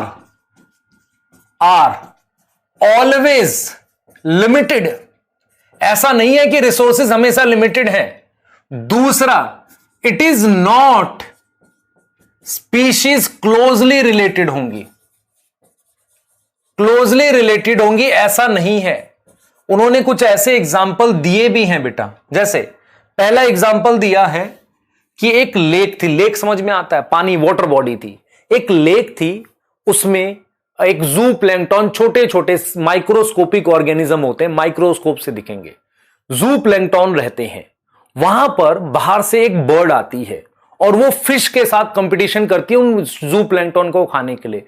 क्या फिश और बर्ड रिलेटेड है? तो बहुत अनरिलेटेड है, एक हवा में रहता है, एक पानी में रहता है। तो हम ये नहीं कह सकते कि हमेशा क्लोजली रिलेटेड होंगी, हम ये भी नहीं कह सकते, ठीक है। जैसे हमने एक एग्जांपल दे दिया कि हमारे पास in South American lake, South America में लेक है, लेक, एक विजिटिंग फ्लेमिंगो है, visiting flamingo compete for, visiting flamingo compete for resources which are, ठीक है, in South American lake visiting flamingo, ठीक है, compete for resources which are unrelated. कौन सी resources बेटा? क्या नाम है उसका? जू प्लैंकटन, जू प्लैंकटन है, ठीक है, सही है। कंपीट फॉर रिसोर्सेज जू प्लैंकटन, किससे? With small fish. तो यहां पर आपको समझना पड़ेगा कि दो लोग अनरिलेटेड है। कौन कौन? एक फ्लेमिंगो, फ्लेमिंगो क्या है? बर्ड, और जो ये स्मॉल फिश है, ये दोनों अनरिलेटेड हैं। ये दोनों क्या है? अनरिलेटेड है। क्या ये वाली बात समझ में आ रही है? तो कंपटीशन की डेफिनेशन है कि दो रिलेटेड लोग किसी ऐसी चीज के लिए कंपटीशन करते हैं जो लिमिटेड है। ऐसा होता है, पर ये जरूरी नहीं है ना कि हमेशा ऐसा हो। ऐसा कैसे हो सकता है कि हमेशा ऐसा हो? तो कुछ एग्जाम्पल हमने बता दिया। दूसरा कहता है कि जरूरी नहीं खाना भी limited, it is not necessary कि रिसोर्स भी लिमिटेड हो, रिसोर्सेज इज लिमिटेड। एक और एग्जांपल आपको बता दिया, ऐसा जरूरी नहीं है कि हमारे पास रिसोर्स भी लिमिटेड हो। मेरी बात ध्यान से सुनना। एक बड़ा सा आइलैंड है, एक आइलैंड है जहां पे डार्विन ने काफी, जिसे हम कहते थे नेचर की लेबोरेटरी, नेचर की लेबोरेटरी इसलिए बोलते थे क्योंकि डार्विन ने वहां बड़ी वेरिएशन देखी थी, है ना, काफी वेरिएशन देखी थी। बीक में देखी थी, बीक मतलब चोंच में को लेकर देखी थी। एक बर्ड्स थी फिंचेस में, ठीक है, वो इंसेक्टिवोरस बर्ड थी, चेक करना एनसीईआरटी, है ना। तो डार्विन जो था बेटा, उन्होंने देखी थी, हम वो कहते थे गैलापेगोस आइलैंड को नेचर्स की लेबोरेटरी बोल देते थे डार्विन, है ना, ऐसा बोलते थे। अब वो जो गैलापेगोस आइलैंड है, वहां एक बड़े साइज के टॉर्टोइज मिलते थे, जिन्हें हम कहते थे अबिंगडन टॉर्टोइज। मैं अभिनंदन टॉर्टोइज कहता हूं, अभी अबिंगडन नाम है उसका। वो जो टॉर्टोइज थे और जो बकरी थी, असल में क्या हुआ, वहां पे वो टॉर्टोइज रहते थे और फिर क्या किया गया, किसी और आइलैंड से वहां बकरी लेकर आया। वो कुछ लोग कहते हैं यार बकरी लेके आए, मतलब कुछ भी कर रहे हैं, बकरी क्यों, किस लिए, वो छोड़ बेटा। क्या हुआ, वहां पर हमने गोट इंट्रोड्यूस करी, हो सकता है वहां डेंगू फैलता हो ना, दूध बेचते होंगे, लॉजिक, चलो छोड़ो। मतलब वो क्या किया, उस गैलापेगोस आइलैंड पे टॉर्टोइज होते थे, तो वो जब गोट लाए ना, वहां खाना कम नहीं था, पर किसी वजह से गोट की प्रेजेंस से वो एक्सटिंक्ट हो गए। अब उसके रीजन हो सकते हैं कि भाई उसके सामने वो खाता नहीं था, अबिंगडन टॉर्टोइज को शर्म आती होगी, जो भी रीजन था, लेकिन हम यहां पर ये समझा रहे हैं आपको कि वहां खाना अनलिमिटेड नहीं था, मतलब लिमिटेड नहीं था, खाना अनलिमिटेड था, पर तब भी एक्सटिंक्ट हो गए। तो रिसोर्सेज लिमिटेड हो ये जरूरी नहीं है। इसका एग्जाम्पल हमारे पास क्या है, इसका एग्जाम्पल है अबिंगडन टॉर्टोइज। अबिंगडन टॉर्टोइज, ये बड़े साइज के टॉर्टोइज होते थे, है ना बेटा, tortoise get extinct from Galapagos Island। ये गैलापेगोस आइलैंड एक बार मैप में देखना किधर है, आपको दिखेगा ये अमेरिका, साउथ, शायद अफ्रीका, अफ्रीका जो है उसके शायद ईस्टर्न कोस्ट पे है गैलापेगोस आइलैंड, ठीक, एक बार चेक जरूर करना मेरे कहने से। Galapagos island due to introduction of goat, introduction of goat है ना, गोट के इंट्रोडक्शन से वो, जबकि रिसोर्सेज लिमिटेड नहीं थे।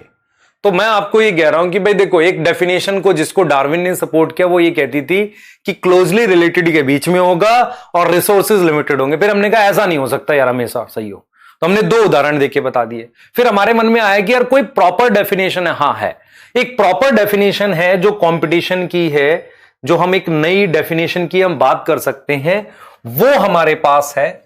वो ये है बेटा कि कंपटीशन क्या करता है, कंपटीशन कैन डिक्रीज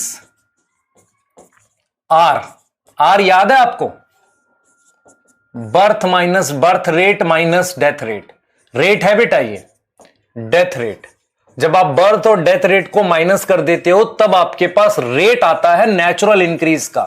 तो रेट ऑफ नेचुरल इंक्रीज की वैल्यू घटा देता है दोनों स्पीशीज के लिए, सही है, दोनों स्पीशीज के लिए। अब क्या है, ये एक नई परिभाषा है जो हमने कंपटीशन के लिए दे दी। अब क्या हुआ, हमने कहा यार कुछ ऐसे एग्जाम्पल उदाहरण दो, कुछ ऐसे एग्जाम्पल दो, उदाहरण दो जो नई डेफिनेशन को सपोर्ट करें। कुछ ऐसे उदाहरण दो, मेरी बात सुनो ध्यान से। एनसीईआरटी एक बात कहती है आपसे, एनसीईआरटी कहती है कि यार देख भाई, कंपटीशन के कंक्लूसिव एग्जाम्पल देना बहुत मुश्किल होता है नेचर में, क्योंकि नेचर में उसका प्रोडक्ट मिलता है, कंपटीशन होता हुआ दिखता नहीं है। लेकिन कुछ ऐसे एरिया हैं अर्थ पे जहां हमें कुछ ऐसे एग्जाम्पल्स मिलते हैं जो हम आपको बता सकते हैं, ठीक है। उसमें एक एग्जाम्पल जो है वो है इंटरफेरेंस कंपटीशन का। ये बड़ा बड़ा अच्छा वर्ड है, सपोर्ट टू न्यू डेफिनेशन। मेरे पास दो एग्जाम्पल्स बताऊंगा, मैं आपको दो एग्जाम्पल बताऊंगा।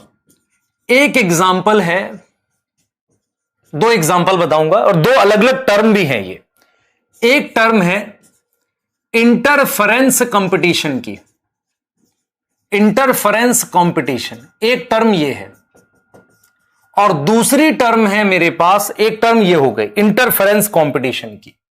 दूसरी टर्म मेरे पास है बेटा इंटरफेरेंस कंपटीशन के बाद, फर्स्ट तो ये हो गई इंटरफेरेंस कंपटीशन, सेकंड टर्म हमारे पास आ गई बेटा कॉम्पिटिटिव रिलीज। ये दो टर्म समझ लो, ये आपको मतलब हेल्प करेगा क्वेश्चन बनाने में। कॉम्पिटिटिव रिलीज समझना दोनों को ध्यान से, और ये दोनों टर्म एक तरीके से सपोर्ट करती हैं इस डेफिनेशन को, ठीक है, एक नई डेफिनेशन को पूरा सपोर्ट करती है। पहले समझो व्हाट इज इंटरफेरेंस कंपटीशन। जो हमने एग्जांपल दिया ना उसका अबिंगडन टॉर्टॉइस का, वहां पर क्या था कि गोट की ग्रेजिंग एफिनिटी ने, एबिलिटी ने, गोट की खाना खाने की एबिलिटी ने उसके खाना खाने की एबिलिटी को डिक्रीज कर दिया, सही है। उससे गोट पर तो थोड़ा बहुत इंपैक्ट पड़ा, पर ज्यादा इंपैक्ट किस पे पड़ा, टॉर्टॉइस पे। ऐसा कंपटीशन जहां पर किसी एक स्पीशीज के होने से दूसरे के खाने की एबिलिटी कम हो जाए, उसे कहेंगे इंटरफेयर करना, इंटरफेरेंस कंपटीशन। जैसे मान लो आप एग्जाम दे रहे हो, आप सेंटर पे बैठे हो, आप कहते हो यार मैं एग्जाम लिख रहा हूं, सही चल रहा था, लेकिन वो मैडम मेरे आगे आके खड़ी हो गई। क्या आपको चीटिंग करनी थी? नहीं, पर वो आगे खड़ी थी, मेरी लिखने की एबिलिटी कम हो गई। That is interference competition. ऐसा होता है, हमारे साथ भी होता था, तुम्हारे साथ भी होता होगा। तो इंटरफेरेंस कंपटीशन क्या होता है, जरा सोचो इस बात को। इंटरफेरेंस कंपटीशन क्या है? तो इंटरफेरेंस कंपटीशन ये है बेटा, इंटरफेरेंस कंपटीशन क्या है, इसका एग्जाम्पल हम लिख रहे हैं, due to grazing ability of goat. Goat हमारे पास क्या होगा, due to grazing ability of goat interfere with tortoise grazing, interfere with tortoise, tortoise की ग्रेजिंग एफिनिटी के साथ इंटरफेयर कर जाएगी भाई, सही है, बढ़िया, इंटरफेरेंस कंपटीशन। दूसरा है कॉम्पिटिटिव रिलीज। ये भी एग्जांपल है ये समझाने के लिए कि कंपटीशन हो रहा है। देखो मेरी बात सुनो ध्यान से, ध्यान से सुनना। एक पिंजरे में कुछ चिड़िया है, वो कई दिन से बंद है। मुझे कैसे पता चलेगा कि वो उड़ सकती है? जब मैं खोलूंगा, पिंजरा खोलूं, उड़ जाए, उड़ सकती है। ऐसे ही अगर कंपटीशन हो रहा है दो स्पीशीज के बीच में, जिसमें एक सुपीरियर है, दूसरी इंफीरियर है, कंपटीशन चल रहा है। मुझे कैसे पता चलेगा कि कंपटीशन चल रहा है? अगर मैं सुपीरियर को हटा दूं और इंफीरियर का नंबर बढ़ जाए अचानक से, इसका मतलब सुपीरियर वाली इसको क्या कर रही थी? रोक रही थी। समझो कि किसी एरिया में दो स्पीशीज हैं, क्लियर है, और दोनों के बीच में इंटरेक्शन होता है, ये सुपीरियर है, इंफीरियर है। आप इस सुपीरियर वाली को हटा दो और अगर इंफीरियर वाले का नंबर बढ़ जाए तो आपने क्या किया? सुपीरियर को हटाया, कंपटीशन रिलीज कर दिया, उससे इसका नंबर बढ़ गया। तुम्हें कैसे पता चला कि कंपटीशन हो रहा था? बिना हटाए तो नहीं पड़े, पिंजरा खोलोगे तभी तो उड़ेगा। सोच पा रहे हो? तो कॉम्पिटिटिव रिलीज क्या होता है बेटा? कॉम्पिटिटिव रिलीज क्या होता है, हम लिख देते हैं इस बात को। कॉम्पिटिटिव रिलीज को लिख रहे हैं, इसको लिख रहे हैं, ध्यान से सुनेंगे। हम लिख रहे हैं, इन एनी हैबिटाट, किसी भी एरिया में अगर हमारे पास टू कॉम्पिटिटिंग स्पीशीज हैं, दो ऐसी स्पीशीज हैं जो कॉम्पिटिटिंग हैं, जो आपस में कंपटीशन कर रही हैं किसी भी एरिया में, if we remove superior species, पर क्या सुपीरियर अपने आप हटती है? नहीं, तुम्हें हटाना पड़ेगा। तो जब आप किसी को अपनी मर्जी से हटाओगे तो उसे हम लिखते हैं experimentally. When you remove superior species experimentally, the number of inferior species increase. Number of inferior species increase. ऐसा क्यों हुआ? रीजन कंपटीशन रिलीज हो गया। कंपटीशन क्या हो गया? रिलीज हो गया। रीजन कंपटीशन क्या हो गया? रिलीज हो गया। क्लियर है? यहां तक समझ में आ रहा है? ठीक है। तो सपोर्ट टू न्यू डेफिनेशन आपको बता दिया, इंटरफेरेंस कंपटीशन बता दिया, फिर हमने कॉम्पिटिटिव रिलीज की बात कर ली। क्लियर है? कॉम्पिटिटिव रिलीज की बात कर ली हमने। क्या मेरी बातें समझ में आई आपको? सोचो, दिमाग लगाओ। तो आपको क्या किया, एक एक एग्जाम्पल दिया है इसमें बेटा। इसमें एग्जाम्पल दिया है जिसको हम क्या कह रहे हैं, एक एग्जाम्पल भी दिया है कॉम्पिटिटिव रिलीज का आपकी एनसीईआरटी ने। एग्जाम्पल ऑफ कॉम्पिटिटिव रिलीज, और वो एक साइंटिस्ट ने दिया है, उनका नाम है कनल्स। कनल्स का एक्सपेरिमेंट है। ठीक है, देखो उसने क्या किया। इस तरीके से आर्थ्रोपोडा में कुछ होते हैं, उन्हें बार्निकल्स कहते हैं। आर्थ्रोपोडा में कुछ इस तरीके के कुछ होते हैं, उन्हें बार्निकल्स कहते हैं। बार्निकल्स क्या है? एक आर्थ्रोपोडा है। आर्थ्रोपोडा ऐसा रॉक जैसा दिखता है, पत्थर जैसा दिखता है, ये आर्थ्रोपोडा है। ये बार्निकल है। इसकी दो टाइप है। एक का नाम है बैलेनस और एक का नाम है कैथामुलस। समझ लो ध्यान से। तो ये दोनों दो स्पीशीज हो गई। कैथामुलस और बैलेनस दोनों बार्निकल हैं। इसमें से ये सुपीरियर है और ये क्या है? इंफीरियर। अब क्या हुआ? इसकी वजह से ये एक्सटिंक्ट कर गया। इसका यह मतलब भी है कि अगर मैं इसको हटा देता तो इसका नंबर बढ़ जाता। तो एनसीईआरटी ने एक कॉम्पिटिटिव रिलीज का एग्जाम्पल दिया भी है। काहे कि ये वाला एग्जाम्पल है हमारे पास कि एक बार्निकल्स होते हैं जिसमें दो हैं, बैलेनस और कैथामुलस। तो ड्यू टू बैलेनस कैथामुलस क्या हो गया? एक्सटिंक्ट हो गया। कैथामुलस क्या हो गया? एक्सटिंक्ट हो गया। बेटा बार्निकल क्या होता है? आर्थ्रोपोडा होता है, ऐसा पत्थर जैसा दिखता है ना। तो कैथामुलस हमारे पास क्या हो गया? एक्सटिंक्ट हो गया। ये हमने देख लिया किसके लिए? अब बार्निकल के लिए। क्या ये समझ में आ गया हमें? ठीक है। अब मैं आपसे ये पूछने जा रहा हूं कि कंपटीशन का क्या इफेक्ट पड़ता है। देखो आपको ये तो पता चल गया, एनसीईआरटी ने क्लियरली बोला है कि भाई कंपटीशन क्या करता है, कहीं ना कहीं एक दूसरे का आर डिक्रीज कर देता है। तो चलो पहला तो हम ये लिख देते हैं, कंपटीशन क्या करता है? इट डिक्रीज आर, ठीक है, ऑफ 2 स्पीशीज। दूसरा कंपटीशन क्या कर सकता है, it can cause extinction, it can cause extinction. हम एक्सटिंक्शन ना लिखकर एक्सक्लूजन लिख देते हैं। देखो मेरी बात सुनो, मान लो इस एरिया में यहां दोनों लड़ाई कर रही हैं स्पीशीज, हो सकता है दूसरे एरिया में ना कर रही हो, या दूसरे एरिया में वो दोनों साथ ही ना हो। एक्सटिंक्शन का मतलब होता है बिल्कुल खत्म हो जाना, एक्सक्लूजन का मतलब एक डोमिनेट कर जाए। तो एक्सटिंक्शन या एक्सक्लूजन लिख सकते हैं। इट कैन कॉज एक्सक्लूजन या एक्सटिंक्शन ऑफ स्पीशीज। जिनको डाउट हो रहा है, एक्सक्लूजन मतलब वहां से हटा देना या नंबर कट जाना। तो एनसीईआरटी क्या लिखती है, एनसीईआरटी ने एक वैज्ञानिक का नाम लिखा है जिसका नाम है गॉस कॉम्पिटिटिव एक्सक्लूजन प्रिंसिपल।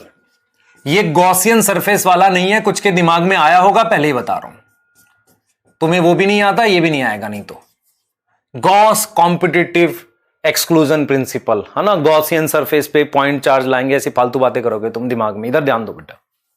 तो गॉस कॉम्पिटिटिव एक्सक्लूजन प्रिंसिपल ये कहता है कि हमारे पास 2 स्पीशीज, सुन लो ध्यान से, गॉस कॉम्पिटिटिव एक्सक्लूजन कहता है कि कोई एरिया है, यहां पर 2 स्पीशीज हैं, एक ये है और एक ये है, ये 2 स्पीशीज हैं। अगर ये दोनों क्लोजली रिलेटेड है और रिसोर्सेज लिमिटेड है, ये को एग्जिस्ट नहीं कर सकती इनडेफिनेट टाइम के लिए, किसी एक को एक्सटिंक्ट करना पड़ेगा। 2 closely related species inhabiting in a same area can not को एग्जिस्ट इनडेफिनेटली। क्या होगा, किसी एक को एक्सटिंक्ट करना ही पड़ेगा। यह है गॉस कॉम्पिटिटिव एक्सक्लूजन प्रिंसिपल। तो यह क्या बोलता है कि 2 species, 2 closely related species cannot coexist indefinitely. The inferior one can get extinct. किसी एक को एक्सटिंक्ट करना पड़ेगा। और एनसीईआरटी ब्रैकेट में लिखती है कंडीशन अप्लाई। कौन सी कंडीशन अप्लाई, रिसोर्सेज लिमिटेड होना चाहिए। कंडीशन अप्लाई में क्या लिखती है, रिसोर्सेज लिमिटेड। सर ये बात तो जनरल सी बात है, पर प्रिंसिपल की फॉर्म में लिखी है, एक प्रिंसिपल की फॉर्म में लिखी है। कौन सा प्रिंसिपल, गॉस। तो एक बार रिवाइज करते हैं कंपटीशन को। कंपटीशन की एक डेफिनेशन, हमारे पास 2 क्लोजली रिलेटेड स्पीशीज क्या करती है, कंपीट करती है, किसके लिए, लिमिटेड रिसोर्सेज के लिए। ये डेफिनेशन है। क्या हमेशा होगा क्लोज रिलेटेड के बीच में, नहीं। एग्जांपल फ्लेमिंगो और फिश के बीच का कंपटीशन जू प्लैंक्टन के लिए, क्या हमेशा उनके बीच में होगा रिसोर्सेज लिमिटेड हो, नहीं। टॉर्टोइज और गोट के बीच का कंपटीशन। फिर हमें क्या कहा कि नई डेफिनेशन बताओ। हमने कहा नई डेफिनेशन कहती है आर घटा देंगे, आर घटा देंगे एक दूसरे का। तो आर घटाने वाले को सपोर्ट किया हमने किससे, हमने सपोर्ट किया कुछ एग्जांपल से, कॉम्पिटिटिव रिलीज से और इंटरफेरेंस कंपटीशन से। फिर हमने कहा कि क्या इफेक्ट पड़ता है कंपटीशन का, ये रहा बेटा इफेक्ट ऑफ कंपटीशन। अब मैं आपसे ये पूछ रहा हूं, क्या कोई तरीका है कि एक्सटिंक्शन से बचा जाए। एनसीईआरटी कहती है कैन वी अवॉइड कंपटीशन। हां, अगर आपसे मैं पूछूं can you avoid competition, can we avoid competition, एक तरीका है, तुम हिस्ट्री ज्योग्राफी पढ़ना शुरू कर दो, मेडिकल छोड़ दो। ठीक है, कैसे, सुनो। एनसीईआरटी कहती है how competition can be avoided. तो इसमें एक टर्म यूज करिए, रिसोर्सेज पार्शनिंग। रिसोर्स पार्शनिंग, रिसोर्सेज का बंटवारा। मैं आपको एक उदाहरण से समझाता हूं। दिल्ली, मुंबई, ये बड़ी सिटीज हैं। दिल्ली को लेकर एक ट्रैफिक को लेकर एक नियम है कि बड़े ट्रक रोड पर रात में 11 बजे से लेकर सुबह 6 तक ही चल सकते हैं। उसके बाद बड़े ट्रक रोड पे नहीं चलेंगे। उसके बाद जो कमर्शियल व्हीकल हैं सिटी के अंदर, वो 7 बजे से लेके 11-12 बजे तक या शायद 1 बजे तक का टाइम है, और शाम 5 से 8 के बीच में कमर्शियल व्हीकल रोड पे नहीं चलेंगे। क्लियर है, क्योंकि उस वक्त ऑफिस जाने का और आने का टाइम होता है। तो इस तरीके से क्या किया हुआ है, रिसोर्सेज को बांट दिया गया है। उससे, ताकि कंपटीशन, सब लोग एक साथ रोड पर आएंगे तो क्या होगा, जाम लग जाएगा। बेस्ट एग्जांपल, रक्षाबंधन के टाइम पे सब लोग निकल जाते हैं रोड पर, इतने भयानक जाम लगते हैं, घंटों फंसे रहते हैं। तो रिसोर्स पार्शनिंग एक तरीका है, रिसोर्सेज का बंटवारा कर लो। अब रिसोर्सेज का कैसे बंटवारा करोगे, टाइम ऑफ फीडिंग चेंज कर दो, जैसे हमने बताया अभी दिल्ली का एग्जांपल लेके, टाइम बदल दो। तो रिसोर्स पार्शनिंग का मतलब क्या है, चेंज टाइम और पैटर्न ऑफ फीडिंग, समय बदल दो या पैटर्न बदल दो। जैसे मान लो दो हर्बीवोर कंपटीशन कर रहे हैं, एक कार्निवोर बन जाए, पैटर्न बदल दो, है ना। एक बर्ड्स में कंपटीशन हो रहा है, एक ने इंसेक्ट खाना शुरू कर दिया, दूसरे ने फ्रूट खाना शुरू कर दिया, अपने आप। यही तरीका है नेचर में, एक नहीं तो एक्सटिंक्ट हो जाएगा। तो इसे हम कहते हैं रिसोर्स पार्शनिंग, या तो समय या पैटर्न बदल दो। इसका बेस्ट एग्जांपल एक साइंटिस्ट ने दिया है जिनका नाम है मैक आर्थर। तो मैक आर्थर ने क्या बोला था, मैक आर्थर ने कहा था कि वार्बलर्स होते हैं। वार्बलर्स क्या होते हैं, बर्ड्स। हमारे पास बर्ड्स हैं जिन्हें हम वार्बलर्स कहते हैं, ठीक है। उनकी क्या होती है, डिफरेंट फीडिंग हैबिट है। 5 स्पीशीज है, उन 5 की डिफरेंट क्या है, फीडिंग हैबिट है। तो अलग अलग फीडिंग हैबिट है उनकी, तो उन्हें हमने क्या बोल दिया, वार्बलर्स बोल दिया है। तो वार्बलर्स की अपनी अलग फीडिंग हैबिट है, उसके हिसाब से हमने क्या किया है, ये चीज समझी है। क्लियर है कि नहीं, ठीक है। तो मैक आर्थर जो है ऐसे साइंटिस्ट थे जिन्होंने क्या कहा था कि वार्बलर्स क्या है, बर्ड्स हैं। उन्होंने अपने खाने की हैबिट बदल दी। कोई हर्बीवोर हो गया होगा, ऐसी 5 स्पीशीज थी, है ना, 5 बर्ड स्पीशीज थी जिन्होंने खाने की अपनी हैबिट बदल दी। तो अगर आपसे कोई कहे कि कैसे कंपटीशन बदल सकते हो, रिसोर्स पार्शनिंग, देखो कंपटीशन वाले टॉपिक में कुछ टर्म्स हैं। पहला इंटरफेरेंस कंपटीशन, दूसरा कॉम्पिटिटिव रिलीज, तीसरा Gause competitive exclusion principle, fourth resource partitioning, resources का बंटवारा। सही है, क्लियर है, ठीक है। Now this competition is over, ठीक है। मैंने इसलिए कहा ना हाउ वी अवॉइड कंपटीशन। तुम ज्योग्राफी की फॉर्म भर दो ना, क्या जरूरत है, ठीक है, नहीं तो पढ़ाई कर लो। सही है, कंपटीशन वैसे कम नहीं होने का, है ना, सही है, ठीक है, बहुत बढ़िया। आ जाओ, पैरासिटिज्म, ये एक और इंटरेक्शन है। इसमें एक स्पीशीज को फायदा होता है, एक को नुकसान। डेफिनेशन क्या होती है पैरासिटिज्म की, वन स्पीशीज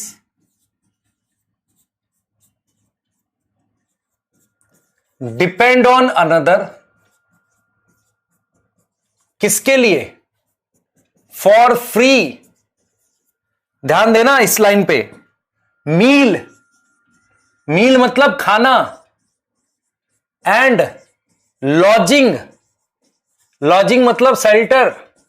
जो बच्चे मेरी बात सुन रहे होंगे उनको समझ में आ रहा होगा, सर हमें कह रहे हैं, बिल्कुल तुम्हें कह रहा हूं, पैरासाइट हो तुम लोग, तो तुम किसी तरीके से डिपेंड हो किसके लिए, खाने के लिए और रहने के लिए, है ना। उसके बाद भी ऐठ में रहते हैं कुछ बच्चे, अच्छा इनका खाना खा रहा हूं, सुनते नहीं हमारी बात ही, इनके लिए सब्जी लेकर आता हूं, सुबह सुबह दूध मंगा लेते हैं हमसे, कभी कभी बर्तन धुलवा लेते हैं। बताओ कैसे लोग आएंगे, है ना। ये नहीं समझ में आ रहा कि तुम उनका खाना भी खा रहे हो, है, हाँ, बुरा लग रहा होगा बेटा, सच बात है ये, ठीक है। रिस्पेक्ट किया करो पेरेंट्स की, बिल्कुल बोल रहा हूं इस बात को, खाना भी खा रहे हो। कुछ तो ऐसे हैं कि बताओ हद हो गई, इनके घर में रहते हैं, इनकी बात सुन लेते हैं, इनके लिए डॉक्टर बन रहे हैं। बेटा क्या बनेगा डॉक्टर उनके लिए, तू बता। तो जब तक डॉक्टर बन के पैसे अर्न कर रहा होगा, उनकी एज क्या होगी ये सोच। आज से मतलब 7-8 साल लग गए मान ले यहां से, और उस एज में उन्हें खाना ही दे पाएगा ना, ऐसा थोड़ी तू उनको आईफोन ला के, जिस दिन डॉक्टर बनेगा उस दिन तू उनके लिए आईपैड आईफोन सब ला के दे देगा। लोग वो करेंगे क्या, उनको चलाना नहीं आता, उनके लिए यूज का ही नहीं है वो, ऐसा भी तो सोच। मान ले मैं तुझे आज लाके मैं तुझे एक वो दे दूं, मतलब स्पेसशिप दे दूं, करेगा क्या उसका, उसमें पीएमटी की पढ़ाई करेगा, जो तेरे काम का नहीं उसका करेगा क्या तू, कुछ कहेगा नहीं, घूमने जाएंगे, मक्कार हो बेटा तुम लोग, ठीक है, मेरी बात समझो। तो one species depend on another, किसके लिए, फ्री लॉजिंग, लॉजिंग समझ में आता है, फ्री खाना, है ना, और ये इसको पैरासिटिज्म कहते हैं। मैं आपको एक चीज समझाता हूं कि एवोल्यूशन ऑफ पैरासिटिज्म कैसे हुआ होगा, पहले समझने की कोशिश करना। देखो पैरासिटिज्म कैसे इवॉल्व हुआ है, कहीं ना कहीं आपको एक खास चीज समझनी पड़ेगी। सबसे पहले क्या हुआ होगा, मेरे पास मान लो ये डेड ऑर्गेनिज्म है, ये डेड ऑर्गेनिज्म है। इस पर कोई ऑर्गेनिज्म अगर फीड करता है तो उसको हम क्या कहते हैं, सैप्रोफाइट कहते हैं। सैप्रोफाइट है। अब आपको एक चीज समझ में आ रही है कि ऑर्गेनिज्म डेड, ये वाला ऑर्गेनिज्म डेड है, अगर कोई किसी उस पर खाता है तो उस ऑर्गेनिज्म को पैरासाइट ना बोल के सैप्रोफाइट कहते हैं। सैप्रोफाइट को नहीं फर्क पड़ता ये कौन सा डेड है, मतलब क्या मरा हुआ, क्या फर्क पड़ता है। लेकिन अगर कोई ऑर्गेनिज्म किसी लिविंग ऑर्गेनिज्म पे अटैच हो जाए, लिविंग ऑर्गेनिज्म पर अटैच हो जाए ये वाला ऑर्गेनिज्म और इससे खाना लेने लगे, तब मैं इसको क्या बोलूंगा, पैरासिटिज्म बोलूंगा। तो हुआ क्या था, हुआ ये था नेचर में कि पहले सैप्रोफाइट्स आ गए, फिर उन्हीं में से कुछ कुछ पैरासाइट में इवॉल्व होने लगे, जिंदा पर भी खाने लगे। सोचो, इस बात को दिमाग में सोचने की कोशिश करो। लेकिन हुआ क्या कि भाई ये मरी हुई चीज तो रेजिस्ट नहीं करती ना, ये मरी हुई चीज तो कोई रेजिस्ट नहीं करेगी, ये रेजिस्ट करेगा। तो ऐसे मेरे पास सबसे पहले जो पैरासाइट आए होंगे वो एक्टोपैरासाइट आए होंगे। एक्टोपैरासाइट का मतलब क्या हुआ, ये ऑर्गेनिज्म बाहर से इसको अटैच, मतलब वो कर रहा था, खा रहा था, कुछ नुकसान पहुंचा रहा था। फिर क्या हुआ कि इस लिविंग ऑर्गेनिज्म के अंदर ही पैरासाइट रहने लग गया, पैरासाइट अंदर ही आ गया, ये ऑर्गेनिज्म अंदर आ गया और अब नुकसान पहुंचा रहा है। लेकिन ये लिविंग ऑर्गेनिज्म तो कुछ तो करेगा बचने के लिए, तो इसे हम एंडोपैरासाइट कहेंगे। एंडोपैरासाइट का मतलब, तो पहले इसका मतलब सबसे पहले सैप्रोफाइट्स आए, उनमें कुछ चेंजेस होके पैरासाइट बने होंगे। पैरासाइट कैसे आए कि हां भाई सरफेस से अटैच होके ले रहे हैं, तो ये उतने स्पेसिफिक नहीं होते। लेकिन जैसे ही एंडोपैरासाइट आए वो उसके अंदर आ गया, तो ये भी तो कोशिश करेगा। तो लिविंग ऑर्गेनिज्म क्या करेगा, ट्राई टू प्रोटेक्ट इटसेल्फ, और जो एंडोपैरासाइट करेगा वो ट्राई टू अटैक, या ट्राई टू क्या करेगा, हार्म, अटैक करेगा, बेसिकली अटैक होस्ट। तो दोनों में एवोल्यूशन हुआ, और जब दोनों में एवोल्यूशन साथ में होता है उसे को एवोल्यूशन कहते हैं। मेरी बात समझने की कोशिश करो, मैं क्या समझा रहा हूं। मैं कह रहा हूं नेचर में सबसे पहले सैप्रोफाइट आए। सबसे पहले क्या आए, ठीक है, सबसे पहले क्या आए, सैप्रोफाइट आ गए। सबसे पहले हमारे पास सैप्रोफाइट आ गए, ठीक है। फिर कुछ पैरासाइट आए जो सरफेस से चीजें लेते थे, उन्हें फर्क नहीं पड़ता था क्या है, चलो लेते हैं। फिर जब वो उसके अंदर गए, एनिमल के किसी के अंदर रहने लगे, तो वो उसको नुकसान पहुंचाने के लिए काम कर रहे थे और वो एनिमल खुद को बचा रहा था। तो कहीं ना कहीं को एवोल्यूशन होता है। को एवोल्यूशन समझ में आता है, को का मतलब होता है साथ में, को एवोल्यूशन। बेटा को एवोल्यूशन डार्विन की थ्योरी का सपोर्ट है, ध्यान रखना हमेशा। को एवोल्यूशन होता है कि parasite evolve to harm host and host evolve to protect. वो खुद को बचाने के लिए इवॉल्व होगा और पैरासाइट उसे नुकसान पहुंचाने के लिए इवॉल्व होगा। और आपको समझ में आना चाहिए कि एंडोपैरासाइट ज्यादा स्पेसिफिक होते हैं। मतलब अगर कोई किसी मान लो मॉस्किटो के अंदर है तो उसकी लाइफ साइकिल का कोई हिस्सा कहीं ना कहीं किसी ऑर्गन पे डिपेंड हो गया है। तो आपको यह समझ में आना चाहिए कि अगर मैं आपसे पूछूं कौन ज्यादा स्पेसिफिक है, हमारे पास एंडोपैरासाइट ज्यादा स्पेसिफिक है क्योंकि उसने खुद को होस्ट के हिसाब से ढाल लिया है। अब आपको क्या किया एनसीईआरटी ने, एनसीईआरटी ने कहा है कि यार देखो हम टॉपिक पढ़ रहे हैं पैरासिटिज्म, तो हमें पैरासाइट की कुछ ऐसी अडेप्टेशन पढ़नी है और खासकर हम एंडोपैरासाइट की पढ़ेंगे जो बेसिकली होस्ट के अकॉर्डिंग उसके अंदर हुई है। ठीक है, तो मैं यहां पर आपको क्या बताऊंगा, मैं आपको को एवोल्यूशन मैंने बता दिया। मैं आपको कुछ एडेप्टेशंस बता रहा हूं पैरासाइट्स में।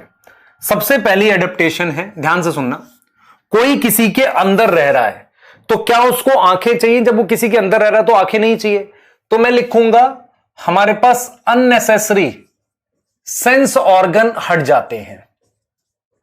सेंस ऑर्गन क्या हो जाएंगे? एक्सटिंक्ट हो जाएंगे। सोच पा रहे हो? दूसरा, कोई किसी के पेट में रहता है। मैं अगर आपसे पूछूं कि कौन से ऑर्गन्स को मेनली ह्यूमन में अटैक करता है, तो देखो पैरासाइट कहां कहां अटैक करता है। पैरासाइट अटैक एक तो इंटेस्टाइन में होता है, इंटेस्टाइन में भी स्टमक के बाद होता है बेटा, स्टमक में तो पीएच इतना लो है।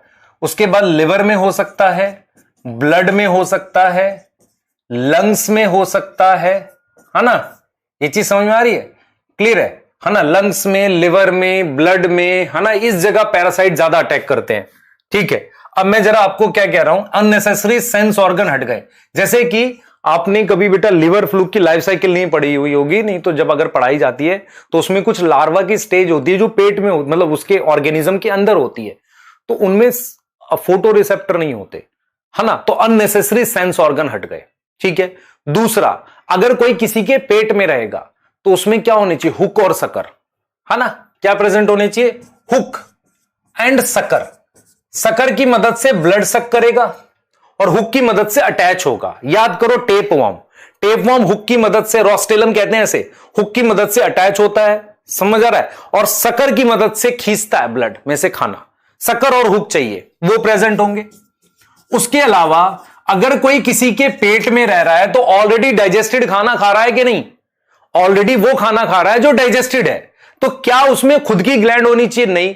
तो मेरे पास हम ये नहीं लिखेंगे कि एलिमेंट्री कैनाल एब्सेंट, हम ये लिखेंगे कि एलिमेंट्री कैनाल में इन हमारे पास ग्लैंड्स एब्सेंट कर सकते हो। क्या कर सकते हो, ग्लैंड्स एब्सेंट कर सकते हो। दूसरा, और क्या लिख सकते हो, लार्ज नंबर ऑफ एग बनाएंगे। लार्ज नंबर ऑफ एग का क्या पर्पस है बेटा, लार्ज नंबर ऑफ एग क्यों बनाएंगे, सोचो इस बात को। तो लार्ज नंबर ऑफ एग इसलिए बनाएंगे क्योंकि बेटा आपको समझना चाहिए कि पैरासाइट के एग वेस्ट हो जाते हैं, अगर ज्यादा नहीं होंगे तो फिर सर्वाइवल नहीं होगा, तो हमारे पास लार्ज नंबर ऑफ एग्स बन जाएंगे। उसके बाद फिफ्थ हमने लिखा अननेसेसरी सेक्स ऑर्गन एक्सटिंक्ट कर गए, हुक और सकर प्रेजेंट है, ग्लैंड्स एब्सेंट है, large number of egg present है। लार्ज नंबर ऑफ क्या है, एग हमारे पास प्रेजेंट है। क्या ये बातें क्लियर है, लार्ज नंबर ऑफ एग्स हमारे पास प्रेजेंट है। ठीक है, तो अननेसेसरी सेंस ऑर्गन हट गए, हुक और सकर प्रेजेंट है, ग्लैंड्स एब्सेंट है, लार्ज नंबर ऑफ हमारे पास क्या है, एग प्रेजेंट है। तो क्या ये बातें क्लियर हुई कि नहीं। ठीक है, उसके अलावा बेटा ये बाइसेक्सुअल होते हैं। बाइसेक्सुअल किस लिए होते हैं मैं बताता हूं। सोचो, एक ह्यूमन के पेट में मेल और फीमेल का साथ पहुंचना मुश्किल इवेंट होगा। अगर वो टेपवर्म की तरह बाइसेक्सुअल है तो उसे किसी पे डिपेंड नहीं रहना पड़ेगा, तो बाइसेक्सुअल होना चाहिए। सिक्स्थ हम लिख सकते हैं दो होस्ट। अगर दो होस्ट होते हैं किसी के तो उसे कहते हैं डाइजेनेटिक, डाइजेनेटिक लाइफ साइकिल। जैसे कि लिवर फ्लूक में दिखा रहा है, ये लिवर फ्लूक में है ना, हमारे पास वो कहता है स्नेल है, और फिश भी लिखा हुआ है, कुछ में फिश लिखा है, कुछ में शायद शीप लिखा होगा। तो इस तरीके से होता है बेटा डाइजेनेटिक। जैसे मान लो प्लाज्मोडियम है, प्लाज्मोडियम में ह्यूमन और क्या होगा, दो होस्ट है ना, ह्यूमन मॉस्किटो। क्लियर है, सही है, ठीक। तो ये बेटा हमारे पास क्या हो गया, पैरासिटिज्म हो गया। अगर मैं आपसे पूछूं कि हार्मफुल इफेक्ट कुछ होते हैं पैरासाइट, पहली बात तो पैरासाइट मारता नहीं है होस्ट को, तो वो क्या करता है बेटा, वो क्या करता है बेसिकली, पैरासाइट क्या करता है, interfere with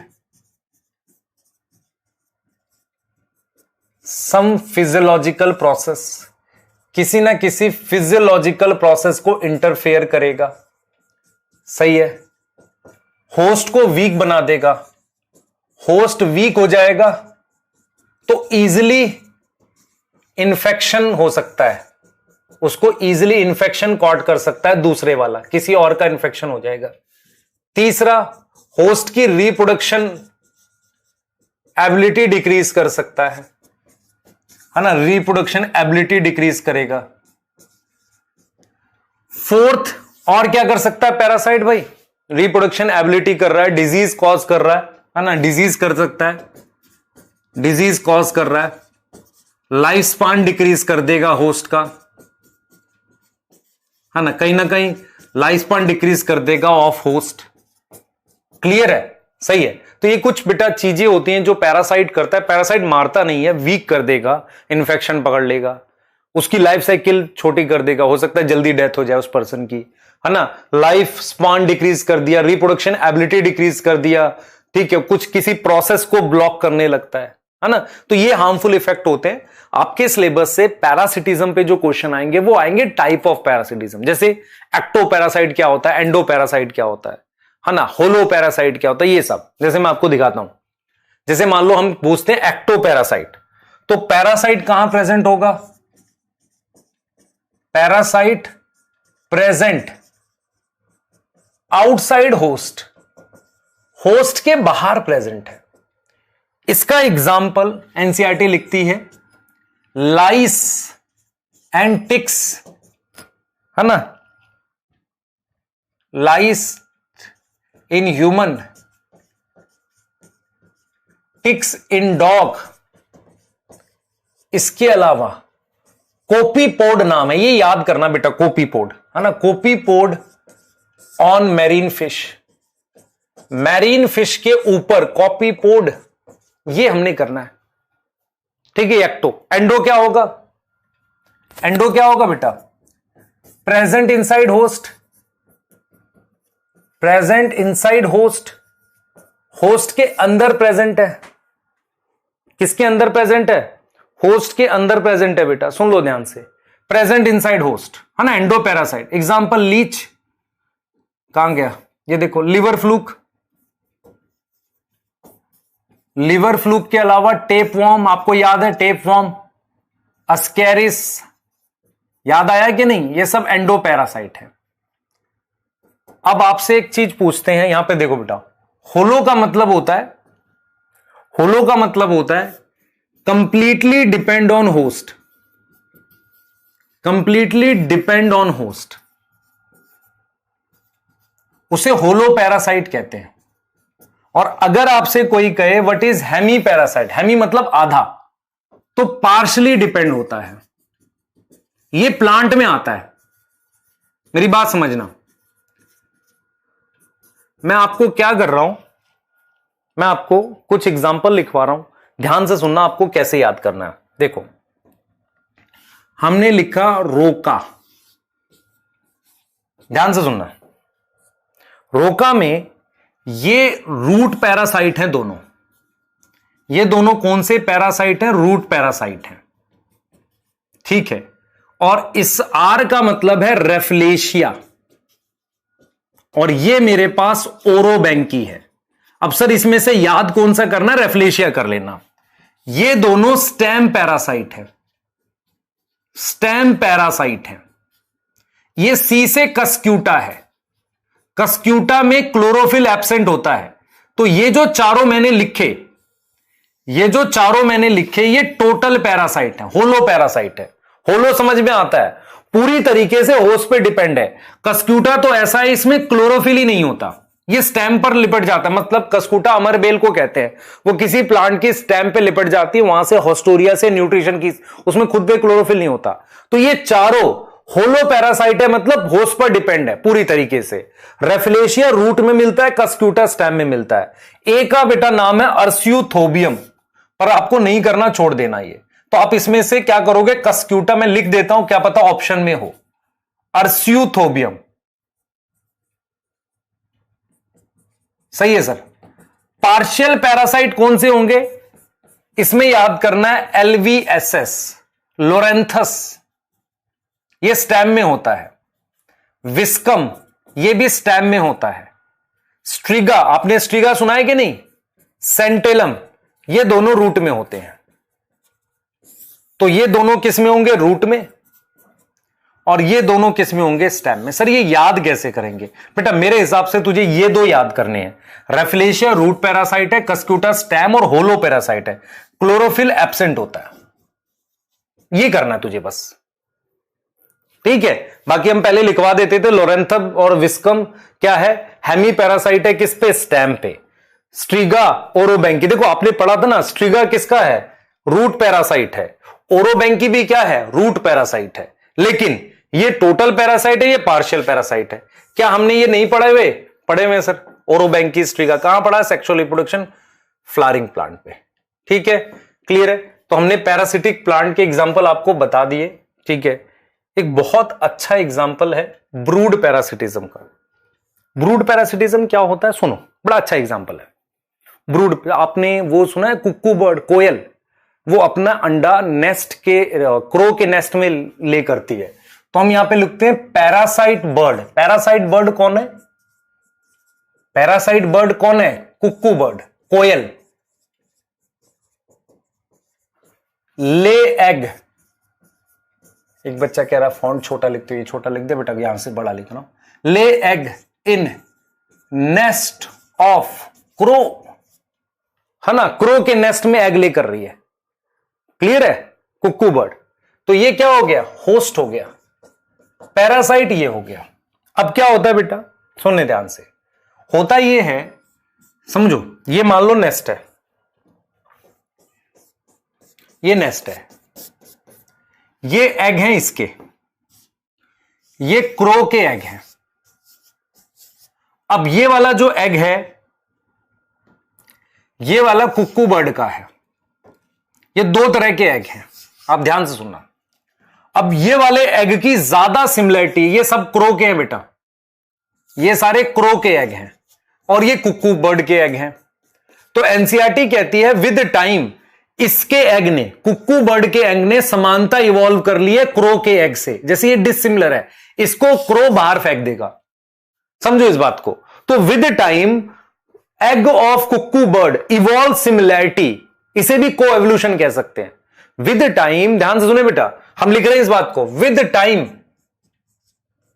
time egg of cuckoo bird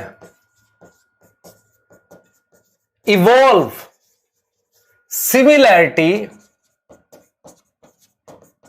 with egg of crow, crow के एग से समानता इवॉल्व करी है, नहीं तो क्या होगा, क्रो बाहर फेंक देगा। टू अवॉइड डिजेक्शन, डिजेक्शन का मतलब होता है थ्रोन आउट। अगर थ्रो बाहर कर सके, उसे बाहर ना फेंक दे, इसके लिए। क्लियर है कि नहीं? समझो इस बात को। इसके लिए वो क्या करेगा, उसको मतलब क्या करेगा, बाहर फेंक देगा। तो ये ब्रूड पैरासिटिज्म है बेटा, ये बहुत इंपॉर्टेंट है जो आपने ध्यान रखना है। तो cuckoo bird lay egg in the nest of crow, नहीं तो वो उसे बाहर फेंक देगा। सोचो, दिमाग लगाओ। सही है सर, ठीक है, क्लियर है। अच्छा, अब आपकी एनसीईआरटी ने पूछा है कि मॉस्किटो वाला बताओ बेटा, में मॉस्किटो पैरासाइट है क्या? ध्यान सुने, मॉस्किटो क्या खाता है? Feed on plant SAP. Mosquito blood नहीं खाता, प्लांट सैप खाता है। उसको ब्लड क्यों चाहिए? Blood require for reproduction. तो उसको रिप्रोडक्शन के लिए, मतलब बेसिकली क्या होता है कि उसमें रिप्रोडक्टिव डेवलपमेंट के लिए उसको वार्म ब्लडेड ऑर्गेनिज्म का ब्लड चाहिए। ऐसा नहीं कि वो सिर्फ आपको खाने की कोशिश कर रहा है, वो तो भैंस को, गाय को, सबको मतलब ब्लड सक करने की कोशिश करेगा ना। आप में हेयर कम आसानी से आ जाएगा, ठीक है। तो ये चीज समझो। तो बेसिकली प्लांट सैप खाता है वो, तो ब्लड तो उसको रिप्रोडक्टिव डेवलपमेंट के लिए चाहिए। इसलिए मॉस्किटो को हम ट्रू पैरासाइट मानते नहीं है, प्रॉपर पैरासाइट नहीं मानते। क्लियर है? अब आगे की कहानी, कमेंसलिज्म। ठीक है, कमेंसलिज्म क्या होता है याद करो। एक को बेनिफिट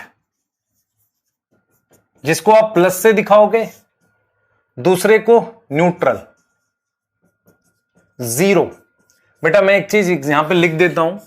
हमारे पास एक एग्जांपल है हर्मिट क्रैब का। हर्मिट क्रैब क्या होता है और सी एनीमोन, ध्यान देना। हमारे पास एक क्रैब होता है, ऐसे इस तरीके से क्रैब है। उस क्रैब के ऊपर ये रहता है सी एनीमोन। आपको पता है सी एनीमोन क्या है? सीलेंट्रेटा है, जिसके टेंटिकल्स होते हैं। सी एनीमोन क्या है बेटा? सीलेंट्रेटा है, जिसके टेंटिकल्स होते हैं। सी एनीमोन की बात कर रहा हूं, वो रहता है।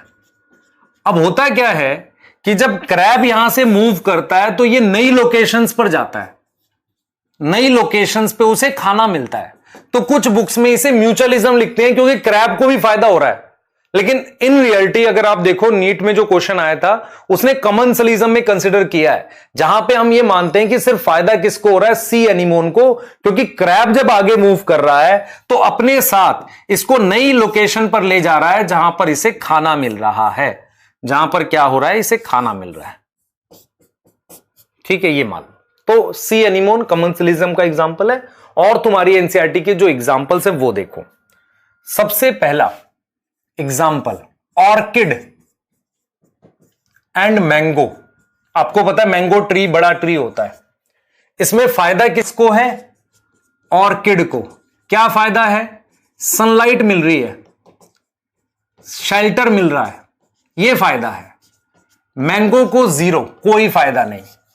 सही है। ऐसे ही वेल के ऊपर बार्निकल, बार्निकल बताया था आपको। क्या फायदा है? किसको फायदा है बताओ जल्दी। वेल को, बार्निकल को। किसको फायदा है? वेल को, बार्निकल को। बताओ सर किसको फायदा, आप बताओ खुद। देख बेटा, वेल या बार्निकल किसको फायदा है? वेल को मेरे पास क्या, बार्निकल को फायदा है। Barnacle new location of food पे जाएगा, जैसे हमने अभी उसको बताया। और वेल को जीरो, कोई फायदा नहीं। थर्ड हमने बेटा यहां पर देखना है कैटल इग्रेट। कैटल इग्रेट क्या होता है? मेरी बात सुनो। हमारे पास एक बर्ड होती है, जब आपने कभी देखा खेत में जब ट्रैक्टर चलाते हैं तो खूब सारी बर्ड आ जाती है, कुछ खा रहे होते हैं। ऐसे ही जब घास कोई जानवर खींच के निकालता है तो मिट्टी के साथ कुछ कीड़े बाहर आ जाते हैं। तो कैटल इग्रेट क्या है? एक बर्ड है, और यहां पर कैटल। तो जो कैटल इग्रेट है उसको क्या फायदा हो रहा है? फूड मिल रहा है, खाना मिल रहा है। और कैटल को जीरो, कैटल को जीरो। ऐसे ही आपके पास, ध्यान सुनेंगे, ऐसे ही आपके पास एक ये होता है सी एनीमोन है, उसके आसपास एक फिश छुप जाती है, उसे क्लाउन फिश कहते हैं। कौन सी फिश है? Clown fish. ये छुप गई यहां पर, क्लाउन फिश। तो क्लाउन फिश को ये बचाते हैं, ये टेंटिकल्स में पॉइजन होता है, याद है नाइडोब्लास्ट होते हैं, तो टेंटिकल्स इसे बचाते हैं, नाइडोब्लास्ट होते हैं। तो टेंटिकल्स बचाएंगे किसको? क्लाउन फिश को। तो मैं यहां पर लिखूंगा fourth C anemone and clown fish. तो फायदा किसको हो रहा है? क्लाउन फिश को। क्यों फायदा हो रहा है? प्रोटेक्शन फ्रॉम प्रीडेटर, प्रीडेटर से प्रोटेक्शन हो रही है। ठीक है, प्रोटेक्शन हो रही है। क्लियर है।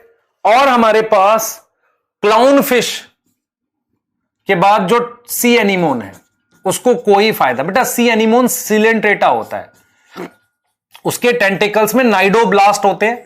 आपको अगर याद हो नाइडोब्लास्ट किस में हेल्प करते हैं? कैप्चरिंग ऑफ प्रे, मूवमेंट में हेल्प करते हैं। याद करो, एनसीईआरटी में लिखा हुआ है प्रे कैप्चर करता है, वो अटक जाते हैं, फिर मूवमेंट में भी हेल्प करता है ना। ठीक है, याद है ये चीज। आ जाओ, अब आओ म्यूचुअलिज्म क्या होता है। म्यूचुअलिज्म भाई दोनों को फायदा, ये तो सिर्फ याद करने इसके एग्जांपल, दोनों को प्लस। अच्छा, मुझे आपको यहां पर एक दो चीजें बतानी है जो कई बार आ जाती है। एक होता है सिम्बायोसिस, ध्यान से सुनना बेटा, मेरी बात सुनो। एल्गी में, एल्गी और फंजाई लाइकन में आपस में फिजिकली जुड़े रहते हैं। ऐसे जब फिजिकली अटैचमेंट होती है तो उसे सिम्बायोसिस कहते हैं। उसे हम क्या बोलते हैं? सिम्बायोसिस। कौन सी अटैचमेंट? फिजिकल अटैचमेंट होती है। अगर फिजिकल अटैचमेंट होगी तो सिम्बायोसिस कहेंगे। प्रोटो कॉपरेशन क्या होता है? ये नॉन ऑब्लिगेटरी होता है। ऐसा नहीं कि आपस में ये जुड़े रहते हैं, नॉन ऑब्लिगेटरी होता है। इसका एग्जांपल बताता हूं। एक बर्ड होती है, उसे कहते हैं प्लोवर बर्ड, और दूसरा है मेरे पास क्रोकोडाइल। आप खुद से सोचो, क्रोकोडाइल ऐसा मुंह खोल के बैठता है, बर्ड आके उसमें से फ्लैश, मीट खा के चली जाती है, पर क्या बर्ड को वही खाने का सोर्स है? नहीं। क्रोकोडाइल के दांत साफ हो जाते हैं, फायदा होता है, और बर्ड को भी फायदा पहुंचता है। तो प्रोटो कॉपरेशन क्या होता है? ये नॉन ऑब्लिगेटरी होता है। नॉन ऑब्लिगेटरी मतलब ऐसा नहीं है कि बर्ड और क्रोकोडाइल आपस में एक दूसरे के बिना मर जाएंगे, नहीं। लेकिन फायदा क्या हो रहा है? प्लोवर बर्ड ईट कर रही है फ्लैश, और क्रोकोडाइल के जो टीथ हैं उनकी क्लीनिंग हो रही है, ब्रश कर रहा है वो। पर ऐसा थोड़ी ब्रश नहीं करेगा तो मर जाएगा, ठीक है, ऐसा कुछ नहीं होता। तो एग्जाम्पल ऑफ म्यूचुअलिज्म हम देख लेते हैं। तो आपको समझ में आना चाहिए कि म्यूचुअलिज्म के अंदर दो टर्म आती है। एक होती है सिम्बायोटिक एसोसिएशन, जिसमें फिजिकली जुड़े रहते हैं, ऑब्लिगेटरी होता है। एक होता है प्रोटो कॉपरेशन, नॉन ऑब्लिगेटरी। आपने म्यूचुअलिज्म के एग्जाम्पल में लाइकन पढ़ा है? हां सर, लाइकन पढ़ा हुआ है। एल्गी को भी फायदा प्लस फंजाई को भी, तो ये क्या हो गया? सिम्बायोटिक एसोसिएशन नहीं था ये? हम लिखते थे ना हर बार सिम्बायोटिक एसोसिएशन।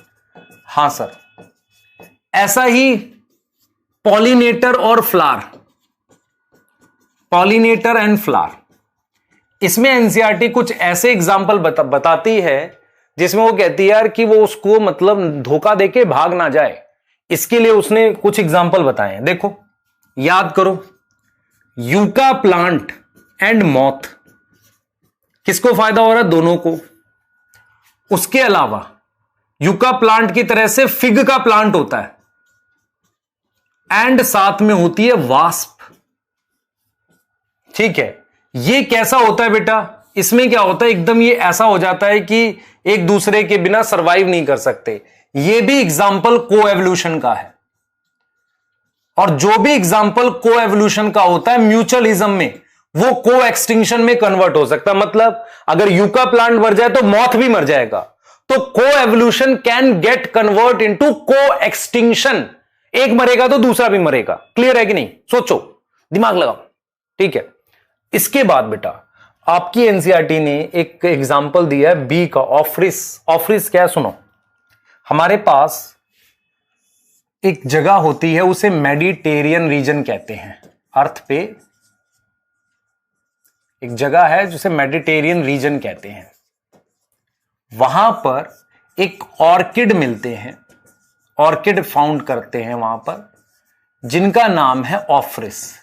Name is ऑफ्रिस। ध्यान से सुनना, ऑफ्रिस के जो फ्लावर होते हैं, ऑफ्रिस के जो फ्लावर हैं वो मान लो फीमेल बी जैसे दिखते हैं। ठीक है, उनके जो फ्लावर होते हैं उन पे जो ये है, मान लो जो फ्लावर है बेटा, ये फ्लावर है, ये देखने में इसकी मार्किंग फीमेल बी जैसी दिखती है। तो ये जो प्लांट है ऑर्किड, ऑर्किड मतलब एक ग्रुप होता है, उसका नाम है ऑफ्रिस। तो ये जो ऑफ्रिस है, इसका जो ये फीमेल फ्लावर है, इस फीमेल फ्लावर का कलर और मार्किंग किसके जैसी है? लाइक फीमेल फ्लावर लिख लो या फ्लावर लिख लो, सिर्फ फ्लावर लिख लो। फ्लावर का कलर और मार्किंग इज लाइक किसकी जैसी है? फीमेल बी जैसी। मतलब ये जो फ्लावर है ना, वो फीमेल बी जैसा है दिखने में। तो जो मेल बी होती है ना, मेल बी जो होती है बेटा, उसको ऐसा लगता है कि ये फीमेल बी है, वो फीमेल बी है, उसको ऐसा लगता है ये फीमेल बी है। तो वो क्या करता है, वो उसकी तरफ अट्रैक्ट होकर आता है और उसको पॉलिनेट कर देता है। ये मेल बी है, तो ये मेल बी क्या करती है बेटा, उस फ्लावर पे जाकर उसे पॉलिनेट कर देती है। आपको समझ में आ रहा है? मेल बी, ये जो फ्लावर है ये कैसा दिखता है? Like female bee. किसमें? कलर और मार्किंग में। तो इसके लिए हम वर्ड यूज करते हैं धोखा मिला, प्यार में धोखा, सेक्सुअल डिसीट, धोखा। डिसीट मतलब धोखा हो गया। और सूडो कॉपुलेशन, सूडो मतलब ट्रू रिप्रोडक्शन नहीं हुई ना, सूडो झूठी रिप्रोडक्शन हुई, सूडो कॉपुलेशन। तो ये एग्जाम्पल इन दो चीजों का है, सेक्सुअल डिसीट और सूडो कॉपुलेशन। अच्छा, ये किसको मैं म्यूचुअलिज्म में पढ़ सकता हूं? हां देखो कैसे, इसकी सेक्सुअल डिजायर पूरी हो रही है और इसको क्या मिल रही है? पॉलिनेशन। ये लिख सकते हैं बस। पर ये ट्रू सेंस में है कि नहीं है बेटा, ये एक डिस्कशन का इशू होता है। तो इसमें जो है बेटा bee, male bee, complete sexual desire, ये इसको फायदा हुआ। और जो फ्लावर है उसमें पॉलिनेशन हो गई। डन है? सही। तो ये आपका चैप्टर कंप्लीट होता है, ये वाला। ठीक है, इसमें मैंने पीवाईक्यूज रखे हैं आपके लिए, प्लीज खुद से करो, सारे बनेंगे। क्लियर है? आप सॉल्व करो, आपसे सारे खुद बनाओगे, 100% बन जाएंगे। तो बनाओ, और जो भी डाउट होंगे मुझे चैट में लिखना, मैं आपको उसके आंसर बताऊंगा कि ये था, नहीं तो मैं अगली क्लास में वैसे भी सॉल्व करूंगा। ठीक है, तो प्लीज इसे कंप्लीट करें, एनसीईआरटी देखें। मैंने एक एक लाइन पढ़ाई है और प्रॉपरली पढ़ाया है, तो इसको समझ के पढ़ेंगे तो हो जाएगा। ठीक है बेटा, हम स्टार्ट करेंगे नेक्स्ट चैप्टर इकोसिस्टम, बीच में मैं आपको डीएनए फिंगरप्रिंटिंग दे दूंगा, तो इस वीक में से फिनिश कर रहे होंगे। ठीक है बेटा, बाय।